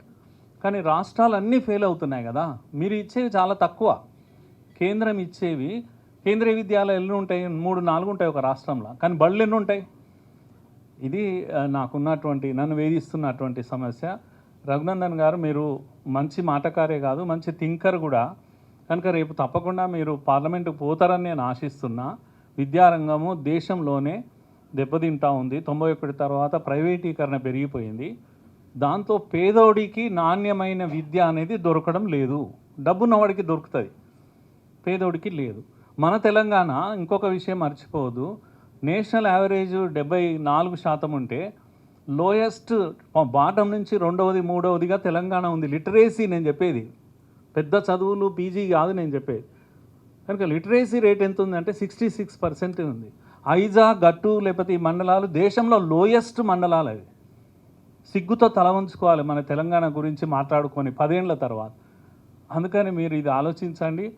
మీరు రేపు పార్లమెంట్లో కూడా వాయిస్ రేజ్ చేయండి, తెలంగాణ కన్సర్న్స్ని అక్కడ వాయిస్ చేయండి. దేశమంతా కూడా నాణ్యత కావాలి, పేదోడికి నాణ్యమైన విద్య కావాలి. ఇది మాకున్నటువంటి కోరిక. కనుక దీనిపైన మీరు ఏమైనా 2 మాటలు చెప్తే బాగుంటుంది. మీరు ఎట్లయితే ఉపాధ్యాయ రంగం నుంచి వచ్చారో, నేను కూడా బీఈడీ పూర్తి చేసి చాలా కాలం ప్రభుత్వ ఉద్యోగి కూడా సెలెక్ట్ అయ్యి తర్వాత ఉద్యోగాన్ని వదులుకొని నేను కూడా ఇక్కడికి వచ్చినాను సార్. నాకు కూడా మీలాగే విద్యా వ్యవస్థ మీద కన్సర్న్ ఉంది సార్. ఉస్మానియా యూనివర్సిటీ లాంటి యూనివర్సిటీలని 10 సంవత్సరాలు పట్టించుకోకుండా బి హాస్టల్, సి హాస్టల్కి పోతే కూలిపోతున్న గోడలు, పనికిరాని టాయిలెట్స్ తప్ప ఇంకేం కనబడినటువంటి దుస్థితి. తెలంగాణ చంద్రశేఖరరావు గారి 10 సంవత్సరాల పాలన తర్వాత బంగారు తెలంగాణ అయిందని చెప్తారు, కానీ ఒక్క విద్యా వ్యవస్థ లోపల మీరు చెప్పిన ఆ మాట కరెక్ట్ సార్. ఒక్క విద్యా వ్యవస్థలో కూడా కొత్తగా ప్రొఫెసర్ల నియామకం జరగకపోవడం, అసిస్టెంట్ ప్రొఫెసర్ల నియామకం జరగకపోవడం అనేది బాధాకరం. ఖచ్చితంగా ప్రపంచానికి విద్యను అందించిన తక్షశిల, నలంద లాంటి యూనివర్సిటీలని తిరిగి పునరుద్ధరిస్తాం. భారతదేశ విద్యా విధానం లోపల సమూలమైనటువంటి మార్పుల్ని తీసుకొస్తాం సార్. మీరు ఆశీర్వదించినట్టు పార్లమెంట్ సభ్యుడిగా పోతే ఖచ్చితంగా నూతన భారత విద్యా విధానం పాలసీ మీద మీ అందరి ఆశలకి, ఆకాంక్షలకి అనుగుణంగా ఇప్పుడు కోరుకుంటున్న ఆక్స్ఫర్డ్లు, కేంబ్రిడ్జ్లు కాదు సార్, నాటి తక్షశిల, నలంద యూనివర్సిటీల పూర్వ వైభవాన్ని భారత విద్యా వ్యవస్థకు తెచ్చేందుకు తప్పకుండా పనిచేస్తాం సార్. ఈ రాష్ట్ర ప్రభుత్వం మీద కూడా యూనివర్సిటీల రిక్రూట్మెంట్ మీద ఖచ్చితంగా ఒత్తిడి తీసుకొస్తాం. రఘునందన్ రావు గారు, మీరు 2014లో దుబ్బాక ఎమ్మెల్యేగా కంటెస్ట్ చేశారు. 2019 పార్లమెంట్, మెదక్ పార్లమెంట్కి పోటీ చేశారు. తర్వాత బై ఎలక్షన్స్లో దుబ్బాకలో గెలిచారు. 2019లో కొత్త ప్రభాకర్ రెడ్డి గారు గెలిచిన వ్యక్తే మీ మీదికి అక్కడ దుబ్బాకకు వచ్చారు. సో తర్వాత మొన్న ఓటమి పాలయ్యారు. ఇప్పుడు మళ్ళీ 2024 మెదక్ పార్లమెంట్కి వచ్చారు. ఈసారి ఇప్పటివరకు ఈ 10 ఏళ్లలో బీఆర్ఎస్ అధికారంలో ఉంది కాబట్టి బీఆర్ఎస్ తోటే మీ డైరెక్ట్ ఫైట్ కనిపించింది ఎక్కువగా. ఇప్పుడు కాంగ్రెస్ అధికారంలోకి వచ్చింది. త్రిముఖ పోటీ ఉంటుంది అనుకుంటున్నారా? లేకపోతే పోటీ కేవలం కాంగ్రెస్తోనా లేకపోతే బీఆర్ఎస్తోనా? పోనీ మీ ఈ 10 ఏళ్ల మీ పోరాటం అంతా కూడా బీఆర్ఎస్కి అగెనిస్ట్గానే చాలా వరకు మీరు కేసీఆర్ అండ్ కుటుంబము దీని మీదనే వ్యాఖ్యలు చేసుకుంటూ వచ్చారు. మీ ప్రతీకారము నెరవేరినట్టుగా భావించాలా? సో ఏ గొంతుకైతే జై తెలంగాణ నినదించిందో, ఏ గొంతుకైతే చంద్రశేఖరరావు గారు చెప్పినటువంటి ప్రతి మాటను సమర్థించిందో, అధికారంలోకి వచ్చినాక ఆయన చేసిన ప్రతి తప్పును కూడా అంతే ధైర్యంతో ఎండగట్టేటువంటి ప్రయత్నం చేసినాం. చంద్రశేఖరరావు గారు, మీరు ఉస్మానియా యూనివర్సిటీకి వెళ్ళి స్థలం తీసుకొని డబుల్ బెడ్రూమ్లు కడతామంటే తప్పు సార్ అని మాట్లాడినాం. ప్రతి దగ్గర కూడా కొట్లాడుతూ వచ్చినాం. ఆ 10 సంవత్సరాల అధికారంలో ఉన్నది వాళ్ళే కాబట్టి వాళ్ళకే వ్యతిరేకంగా పోరాడినట్టు కనబడుతుంది సాయి గారు. ఇవాళ అధికారంలోకి వచ్చిన రేవంత్ రెడ్డి గారు కూడా అంతే స్పీడ్గా అంతే సీరియస్గా చెప్తా ఉన్నాం. హైకోర్టు తీసుకుపోయి మీరు రాజేంద్ర నగర్ దగ్గర బయోడైవర్సిటీ పార్కులు యూనివర్సిటీ స్థలాలలో కట్టడం కూడా తప్పే సార్. చంద్రశేఖరరావు గారు అడుగుజాడలలోనే మీరు నడుస్తూ ఉన్నారు. మీరు చేసింది కూడా తప్పే అని కాంగ్రెస్కి అంతే స్పష్టంగా చెప్తా ఉన్నాం. పార్టీ మారితే ఎమ్మెల్యేలని రాళ్లతో కొట్టి సంపూర్ణని చెప్పిన రేవంత్ రెడ్డి గారు అధికారంలోకి వచ్చిన 100 రోజులకే సేమ్ చంద్రశేఖరరావు గారు అడుగుజాడలనే పోవడం ఇంకా దురదృష్టకరం. ఆయన సైకిల్ గుర్తు మీద గెలిచిన ఆయనని తీసుకొచ్చి క్యాబినెట్లో మంత్రిని చేసుకున్నాడు. ఈయన కారు గుర్తు మీద గెలిచిన వాళ్ళని తీసుకుపోయి సికింద్రాబాద్ ఎంపీ అభ్యర్థిగానో లేకపోతే ఇంకో ఎంపీ అభ్యర్థిగానో ఈయన పోటీ చేపిస్తూ ఉన్నాడు. కాబట్టి కాంగ్రెస్కి బీఆర్ఎస్కి మధ్యలో పెద్ద తేడా ఉందని నేను అనుకుంటలేను సాయి గారు. టీఆర్ఎస్ బీఆర్ఎస్గా మారిన తర్వాత ప్రజలు బీఆర్ఎస్కి సిఆర్ఎస్ ఇచ్చిండ్రు. కేంద్ర ప్రభుత్వము బాగా ఎక్కువ సంపాదించుకున్నారు, బ్యూరోక్రాట్లు అవినీతికి పాల్పడుతూ ఉన్నారు, అడ్డదారిలో పోతూ ఉన్నారు అని అనుకున్నప్పుడు ఒక సిస్టాన్ని ఇంట్రడ్యూస్ చేసి కంపల్సరీ రిటైర్మెంట్ స్కీమ్ అని సిఆర్ఎస్ ఇచ్చి మీరు శ్రీకృష్ణ జన్మస్థానంకి పోతే బాగుండదు, సమాజంలో రాంగ్ మెసేజ్ పోతుంది కాబట్టి మీరు సిఆర్ఎస్ ఇవ్వండి అని ఒక దరఖాస్తు తీసుకొని ఇంటికి పంపిస్తారు. తెలంగాణ సమాజం కూడా చంద్రశేఖరరావు గారి కుటుంబాన్ని, బీఆర్ఎస్ పార్టీని 10 సంవత్సరాల మీ దోపిడీకి ఒక ఫుల్ స్టాప్ పెట్టాలని సిఆర్ఎస్ ఇచ్చి ఇంటికి పంపించారు సార్. వాళ్ళకి సిఆర్ఎస్ ఇచ్చారు కానీ రంగు మార్చుకున్న దానం నాగేందర్ను చూడండి మీరు. 2004 నుంచి 14 దాకా కాంగ్రెస్ అధికారంలో ఉంటే నల్లద్దాలు పెట్టుకొని లాఠీలు పట్టుకొని జై తెలంగాణ అన్న మా సొంటోళ్ళని కొట్టిన దానం నాగేందర్ గారు పొద్దుకంగానే మళ్ళీ గులాబీ కండువా వేసుకొని కేసీఆర్ దగ్గరికి పోయి మళ్ళీ 10 ఏళ్ళ అధికారాన్ని అనుభవించిండు. ఇటు నుంచి ఇటు వచ్చిండు, మళ్ళీ ఇటు నుంచి ఇప్పుడు మళ్ళీ అధికారం కోల్పంగానే మళ్ళీ కాంగ్రెస్కి వస్తూ ఉన్నాడు దానం నాగేందర్. సో అందుకని నేనేమంటానంటే ఒక నాణ్యంకి విలువ ఉండాలంటే బొమ్మ బొరుసు 2 ఉండాలని చెప్తారు. బోత్ సైడ్స్ ఉంటేనే కాయిన్ కంప్లీట్ అవుతుంది. అట్లా కాంగ్రెస్ బీఆర్ఎస్ మధ్యలో ఉన్న అనుబంధం ఏంటంటే కాంగ్రెస్ బొమ్మ అయితే బీఆర్ఎస్ బొరుసు అవుతుంది. ఇంతకు మించి ఈ రెండింటిని we cannot separate these 2 parties. ఈ రెండింటిని సెపరేట్ చేసేది మనం చూడాల్సినటువంటి అవసరం లేదు, చూడలేము కూడా సార్. కాంగ్రెస్ బీఆర్ఎస్ ఈ 2 కూడా కవల పిల్లలు. ఒక నాణానికి ఒకటి బొమ్మ అయితే ఇంకొకటి బొరుసు సార్. తెలంగాణ సమాజానికి హాని చేసేటువంటి వ్యక్తులు చంద్రశేఖరరావు గారైనా, రేవంత్ రెడ్డి గారైనా, ఇంకెవరైనా ఏ నీళ్లు నిధులు నియామకాల కోసం, ఏ ఆత్మాభిమానం కోసం, ఏ పరాయి పాలనకు వ్యతిరేకంగా గొంతెచ్చి 2001లో రాజకీయాలకు వచ్చినామో దట్ విల్ కంటిన్యూ సార్. అది ఎవరైనా సరే ఏ పార్టీ అధికారంలో ఉన్నా దానికి కాంగ్రెస్ అతీతమని నేను అనుకోవట్లేదు. రేవంత్ రెడ్డి గారికి నేను ఇందాకే చెప్పినట్టు in front there is a crocodile festival sir, definitely he has to face it. Sorry, ఒక్క సప్లిమెంట్ క్వశ్చన్. ఇందాక మీరు నేను అడిగిన దాంట్లోనే రేవంత్ రెడ్డి 2 ఒక నేషనల్ ఛానల్స్కి ఇచ్చిన ఇంటర్వ్యూల్లో మొన్న మధ్యనే ఒక కాంక్లేవ్లో ఎక్కడో మాట్లాడుతూ ఉదయనిధి స్టాలిన్ చేసిన వ్యాఖ్యలు, సనాతన ధర్మం గురించి మాట్లాడిన దాని గురించి ప్రస్తావిస్తే దాన్ని తీవ్రంగా ఖండించాడు. అది అట్లా మాట్లాడకూడదు, తప్పు, ఆయన మీద కేసు పెట్టాలి అన్నాడు. దో డిఎంకే పార్టీ ఇండి అలయన్స్లో భాగంగానే ఉంది. ఇంకోవైపు ఏమో మీకు కేంద్ర ప్రభుత్వం రాష్ట్ర ప్రభుత్వాలకు సహకరించట్లేదని, ఈ డివాల్యూషన్ ఫండ్స్లో కరెక్ట్గా నిధులు రావట్లేదని ఒక ప్రశ్న ఒక జర్నలిస్ట్ అడిగితే నాకు అట్లాంటి ప్రాబ్లం ఏం లేదు, నాకు బాగానే ఉంది, కేరళకు కర్ణాటకకు ప్రాబ్లం ఉంటే పర్వాలేదు, దానికి నాకు సంబంధం లేదు అని చెప్పాడు. రెండోది. మూడోది, ఇప్పుడు ఇవాళ ఇందాక మీరు ప్రస్తావించిన కమ్యూనిస్టులు కాదు కమ్యూనలిస్టులు అని మాట్లాడిన మాట కావచ్చు. సో బీజేపీకి అనుకూలమైనటువంటి వ్యాఖ్యలే రేవంత్ రెడ్డి చేస్తున్నారు అనేది ఒక అంశం. ఈ మధ్య అదాని గురించి రాహుల్ గాంధీ అక్కడ తిడుతూ ఉంటే అదానిని డైరెక్ట్గా ఇక్కడ తీసుకొచ్చారు, ఇక్కడ ఇన్వెస్ట్మెంట్స్ పెట్టించారు. అటు కేటీఆర్ ఏమో రేవంత్ రెడ్డి ఎలక్షన్స్ తర్వాత రేవంత్ రెడ్డి బీజేపీలో జాయిన్ అవుతారంటున్నారు. సో మీకు రేవంత్ రెడ్డి మీకు మిత్రుడా లేదు అపోనెంట్గానే మీరు భావిస్తున్నారా? కాంగ్రెస్ బీఆర్ఎస్ ఒకటి, ఒక నాణ్యానికి 2 దిక్కుల 2 పార్టీలు అని మీరు అంటున్నారు. ఏది కరెక్ట్? ఎవరు మీకు మిత్రులు, ఎవరు కాదు? భారతీయ జనతా పార్టీ కాశ్మీర్ నుంచి కన్యాకుమారి దాకా 543 పార్లమెంటు స్థానాలని ఒంటరిగానే గెలుచుకోవాలనేటువంటి లక్ష్యం ఉంది మాకు. ఆ లక్ష్య సాధనలో మీరు అందరూ అర్థం చేసుకోవాల్సింది ఒకటి విజ్ఞప్తి. దయచేసి కాంగ్రెస్ ఈస్ట్ అయితే భారతీయ జనతా పార్టీ వెస్ట్ అయితే తప్ప ఈ 2 కలిసి ట్రావెల్ చేయడానికి అవకాశం ఉండదు. రేవంత్ రెడ్డి గారు వారి వ్యక్తిగత అభిప్రాయాలను చెప్పిండ్రా, లేకపోతే ఆ నిమిషానికి ఏం చెప్పాలనో అర్థం కాక, ఎందుకంటే పక్కన రాసిస్టోళ్ళు ఎవరు ఉండరు కాబట్టి ఏది దోస్తే చెప్పండి నాకు తెలియదు, కానీ ఆయన చెప్పిన మాటలు మాకెందుకు సహకరించేలా ఉంటాయి? ఆయనే చెప్తా ఉన్నాడు కదా, మొన్న డిసెంబర్లో ఒక కేడీని దించినాం, రేపు మోడీని దించుతామని మాట్లాడుతూ ఉన్నాడు. ఆయన మాకు మిత్రుడు ఎట్లా అవుతాడు? భారత ప్రభుత్వానికి, నరేంద్ర మోడీ గారికి, భారతీయ జనతా పార్టీకి వ్యతిరేకంగా మాట్లాడేటువంటి వ్యక్తులు కొన్ని సందర్భాల్లో ఇట్లా మైక్ పట్టుకున్నప్పుడు ఆ నిమిషానికి ఏం సమాధానాలు చెప్పాలో అర్థం కాక తప్పించుకునేందుకు చెప్పిన సమాధానాలతోటి రేవంత్ రెడ్డి గారికి మాకేం దోస్తాను ఉండదు సార్. ప్రజల్ని మేము గౌరవిస్తాం, ప్రజాస్వామ్య స్ఫూర్తిని గౌరవిస్తాం. 5 సంవత్సరాలు ఆయనకు ప్రజలు మ్యాండేట్ ఇచ్చారు.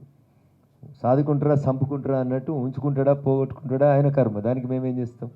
నేను ఇందాకే చెప్పిన, ఆయన కుర్చీ గుంజేటోడు ఎవడన్నా ఉంటే ఎడమ పక్కన ఉన్నాడో కుడి పక్కన ఉన్నాడో గుంజుకోవాలి. ఆయన ఎవరిని కూర్చోబెట్టుకుంటుండ అనేది ఆయన ఆలోచించుకోవాలి. దానికి మాకేం సంబంధం ఉంటుంది సార్? మేము అన్ని పొలిటికల్ పార్టీస్ని సమాన దూరంతో చూస్తాం sir, unless and until they are part and parcel of our NDA. Bharatiya Janata Party కేంద్రంలో ఏం చేసింది, మోడీ గారి ప్రభుత్వం ఏం చేసింది అనేది మీరు క్లియర్గా చెప్పారు. అట్లనే మీరు మీకే ప్రత్యేకంగా ఓట్లు ఎందుకు వేయాలి, మీరు ఏం చేశారనేది కొన్ని పాయింట్స్ వరకే చెప్పారు. ఇప్పుడు నేను అది క్లియర్గా అడుగుతున్నా, మీకు రఘునందన్ రావు అనే వ్యక్తికి మెదక్ పార్లమెంట్లో ఓటు ఎందుకు వేయాలి, అదొకటి. తర్వాత దేశవ్యాప్తంగా మోడీ హవా ఉంటే ఇక్కడ భారతీయ జనతా పార్టీ డెఫినెట్గా ఇక్కడ రాష్ట్రంలో అధికారంలోకి వస్తుంది అనే స్థాయి దాకా తీసుకుపోతే ఆ తర్వాత జరిగిన సంస్థాగత మార్పులు కానివ్వండి, ఇంకేం మార్పులైన తర్వాత కూడా ఇక్కడ అధికారంలోకి వస్తుంది అనుకున్న దశలో కేవలం 8 సీట్లకు మాత్రమే మీరు పరిమితం అయిపోయారు. అది అక్కడి నుంచి ఇప్పుడు 10 సీట్లు 14 సీట్ల దాకా మేము గెలుస్తాం, అత్యధిక సీట్లు మాకే వస్తాయని చెప్తున్నారు. అది ఏ విధంగా చెప్పగలుగుతారు? తర్వాత ఇంకొక విషయం ఏంటంటే, రేవంత్ రెడ్డి గారు బీఆర్ఎస్కి బీజేపీకి బాగా మిత్రబంధం ఉంది, వాళ్ళు బాగా కలిసిపోతున్నారని చెప్పి నిన్న ఉన్న మీటింగ్లో కూడా మాట్లాడుతున్నారు. దాన్ని ఎవరు కూడా మీరు పూర్తి స్థాయిలో ఖండించలేకపోతున్నారు. దానికి కూడా మీరు సమాధానం చెప్పండి ప్లీజ్. సో ఎన్ఫోర్స్మెంట్ డైరెక్టరేట్ అనేటువంటి కార్యాలయానికి సంబంధించిన అధికారులు కవిత గారిని పిలిచే కంటే ముందు శ్రీమతి సోనియా గాంధీ గారిని కూడా ఈడీ ఆఫీస్కి పిలిచిండ్రు, రాహుల్ గాంధీ గారిని కూడా ఈడీ ఆఫీస్కి పిలిచిండ్రు.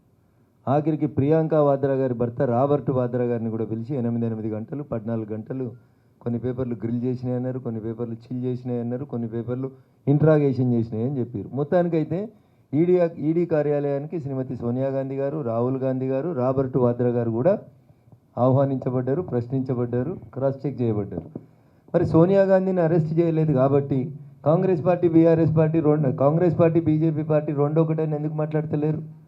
కొంతమంది టీవీ ఛానల్ మిత్రులు, కొంతమంది టీవీ ఛానళ్ళు నడుపుతున్నటువంటి యాజమాన్యాలు వాళ్ళ వ్యక్తిగతమైనటువంటి ఎజెండా కోసం, ఎర్ర జెండా ఎలిసిపోయింది కాబట్టి, ఎర్ర జెండా పేరు మీద జనంలోకి అయితే మాకు గుర్తింపు లేదు కాబట్టి మేమేదో ఓ టీవీ ఛానల్ పెట్టుకొని ఆ టీవీ ఛానల్ పేరు మీద మా మొదటి ముద్దాయి లేదా మొదటి శత్రువు భారతీయ జనతా పార్టీ కాబట్టి వాళ్ళని విమర్శించడం తప్ప ఇంకొకటి కాదు. భారతీయ జనతా పార్టీ పుట్టినటి నుంచి రేపటిదాకా ఎప్పటికైనా ఒకే స్టాండ్ మీద ఉంటుంది, ఒకటే రకంగా పోతూ ఉంటుంది. కాబట్టి సోనియాని అరెస్ట్ చేయలేదు కాబట్టి కాంగ్రెస్ బీజేపీ ఒకటని ఏ ఛానల్ కూడా చెప్పలేదు. కానీ కవితను అరెస్ట్ చేయకపోతే మాత్రం బీజేపీ బీఆర్ఎస్ ఒకటని నచ్చిన వాళ్ళు నచ్చిన వ్యాఖ్యానాలు చేసిర్రు.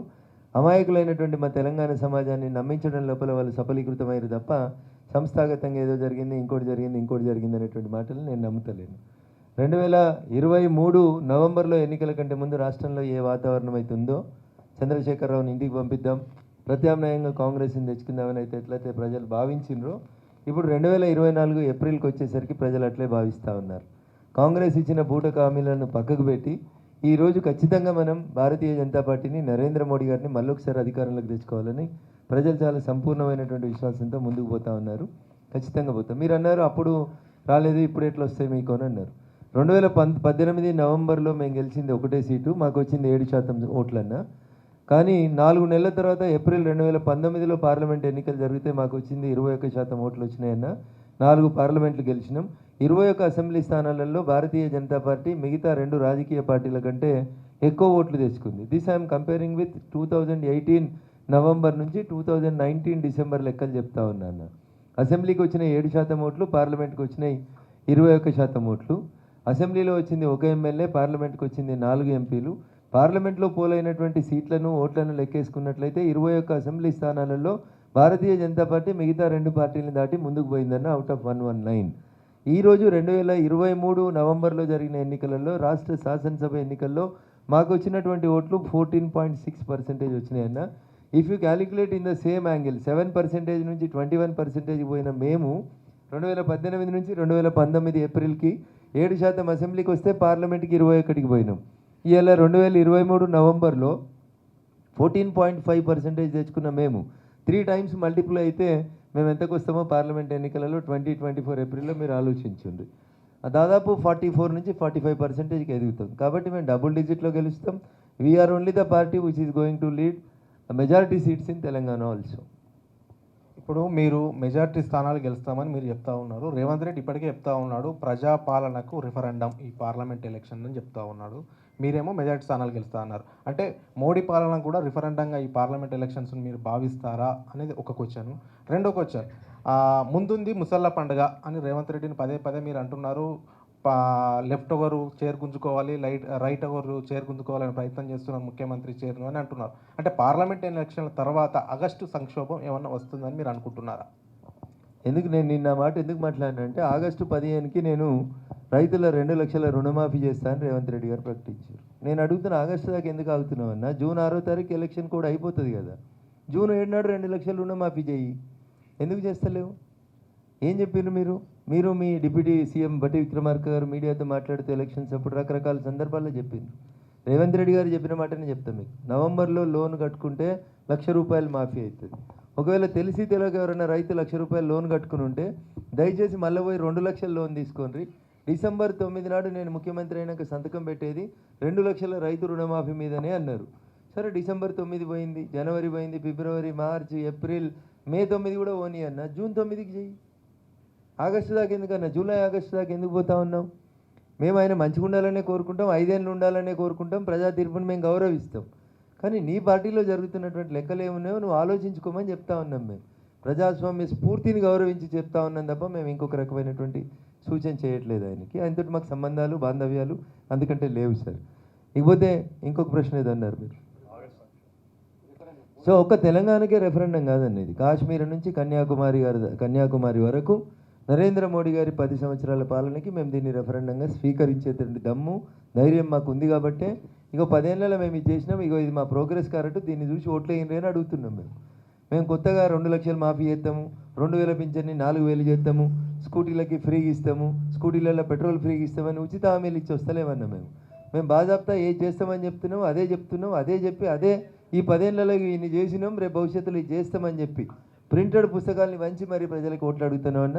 డెఫినెట్గా రేవంత్ రెడ్డి గారు రెఫరెండం అనే మాటకు నిలబడతారో లేదో తెలియదు, కానీ మేమైతే నిలబడతాం తప్పకుండా. రఘునందరావు గారు, మెదక్లో ఒక మాజీ ఐఏఎస్ ఆఫీసర్ అంటే ఒక కలెక్టరు బీఆర్ఎస్ అనేటువంటిది చాలా గట్టి పార్టీ, 6 ఎమ్మెల్యేలు ఉన్నటువంటి పార్టీ ఒకవైపు నుంచి, తెలంగాణలో అధికారంలో ఉన్నటువంటి కాంగ్రెస్ పార్టీ అభ్యర్థి బీసీ అనేటువంటి కార్డు ఉపయోగిస్తుంటే వాళ్ళిద్దరిని చీల్చుకొని అక్కడ బీజేపీ గెలుస్తుందని ఏ అంశాల వారిగా మీరు చెప్పగలుగుతారు? సో నిజామాబాద్ జిల్లాలో 2019 ఏప్రిల్లో జరిగిన ఎన్నికల్లో శ్రీమతి కవిత గారు కల్వకుంట్ల చంద్రశేఖరరావు గారి గారాల పట్టి ఓడిపోయినప్పుడు కూడా నిజామాబాద్ పార్లమెంట్ లోపల ఉన్నటువంటి 7 అసెంబ్లీ స్థానాలలో ఎవరున్నారు ఎమ్మెల్యేలను చూస్తే అప్పుడు టీఆర్ఎస్ పార్టీ ఎమ్మెల్యేలే ఉన్నారు 7. కరీంనగర్లో బండి సంజయ్ గారు గెలిచినప్పుడు కరీంనగర్లో యువరాజు అని కలలు కంటున్నటువంటి యువరాజు గారి సిరిసిల్లతో సహా 7 అసెంబ్లీలలో ఎవరున్నారు అధికారంలో అంటే టీఆర్ఎస్ పార్టీ ఎమ్మెల్యేలు ఉన్నారు. సికింద్రాబాద్లో కిషన్ రెడ్డి గారు గెలిచినటువంటి సికింద్రాబాద్ పార్లమెంట్ స్థానంలో కూడా 7 ఎమ్మెల్యేలు టీఆర్ఎస్ఏ ఉన్నారు. ఆదిలాబాద్లో కూడా 7 టీఆర్ఎస్ఏ ఉన్నారు. కాబట్టి ప్రజలు మార్పు కోరుకున్నారు, వారి మాట వద్దనుకున్నారు, వారి అహంకారాన్ని దించాలనుకున్నప్పుడు అట్లా జరిగింది. As far as Medak is concern, మెదక్కి వచ్చిన తర్వాత లెక్క అడిగినారు మీరు సతీష్ గారు, బ్యూరోక్రాట్ వెంకట్రామరెడ్డి, నేను ఇందాక మీరు అడిగే కంటే ముందే చెప్పిన మల్లన్న సాగరు, రంగనాయక సాగరు, కొండపోచమ్మ సాగర్ల పేరిట మా ప్రస్తుత సిద్దిపేట జిల్లాను పూర్వ మెదక్ జిల్లాను 100% విధ్వంసం చేసిన వ్యక్తి వెంకట్రామరెడ్డి గారు. రాజశేఖర్ రెడ్డి గారికి దగ్గరుండి రింగ్ రోడ్డుకి ల్యాండ్ ఎక్విజిషన్ చేసి అధికారిగా ఉండి రింగ్ రోడ్డును అష్టవంకర్లు దింపి ప్రతి రింగ్ రోడ్డు వంక పక్కన ఆస్తులు తీసుకొని రాజపుష్ప పేరు మీద ఈరోజు అక్రమ ఆస్తులు లక్షల కోట్లు సంపాదించుకున్న వ్యక్తి వెంకట్రామరెడ్డి. డీసీపీ రాధాకిషన్ రావు అనేటువంటి ఒక మాజీ పోలీస్ అధికారిని అరెస్ట్ చేస్తే ఆ పోలీస్ అధికారి ఇచ్చిన వాంగ్మూలంలో రాజపుష్ప అనే కంపెనీ దగ్గర నుంచి వెంకట్రామరెడ్డి గారి ఇంటి దగ్గర నుంచి మేము స్పెషల్గా టాస్క్ ఫోర్స్ వాహనాలలో ఎమ్మెల్యేలని ఎమ్మెల్సీలని గెలిపించేందుకు డబ్బులు రవాణా చేసినామని చెప్పి డీసీపీ రాధాకిషన్ రావు గారి వాంగ్మూలంలో వస్తే ఎందుకు రేవంత్ రెడ్డి గారు వెంకట్రామరెడ్డి గారి మీద అదే ఎఫ్ఐఆర్లో ముద్దాయి చేస్తలేరు అనేది సమాజానికి చెప్పాలి. ఎందుకు చేస్తలేరంటే పొంగులేటి శ్రీనివాసరెడ్డి గారికి బియ్యంకుడు కాబట్టి చేస్తలేరా, లేకపోతే ఇంకేదనే చెప్పాలి. ఉత్తగొచ్చి నిన్న మెదక్లో తిట్టినావు, 100 ఎకరాలు గుంజుకున్నాడు, కాసిం రజ్వీ సైన్యంలాగా పోలీసు వాళ్ళని పెట్టి ఎత్తేసిండు. మరి ఎందుకు ఇంత మంచి ఆధారం ఉంది కదా?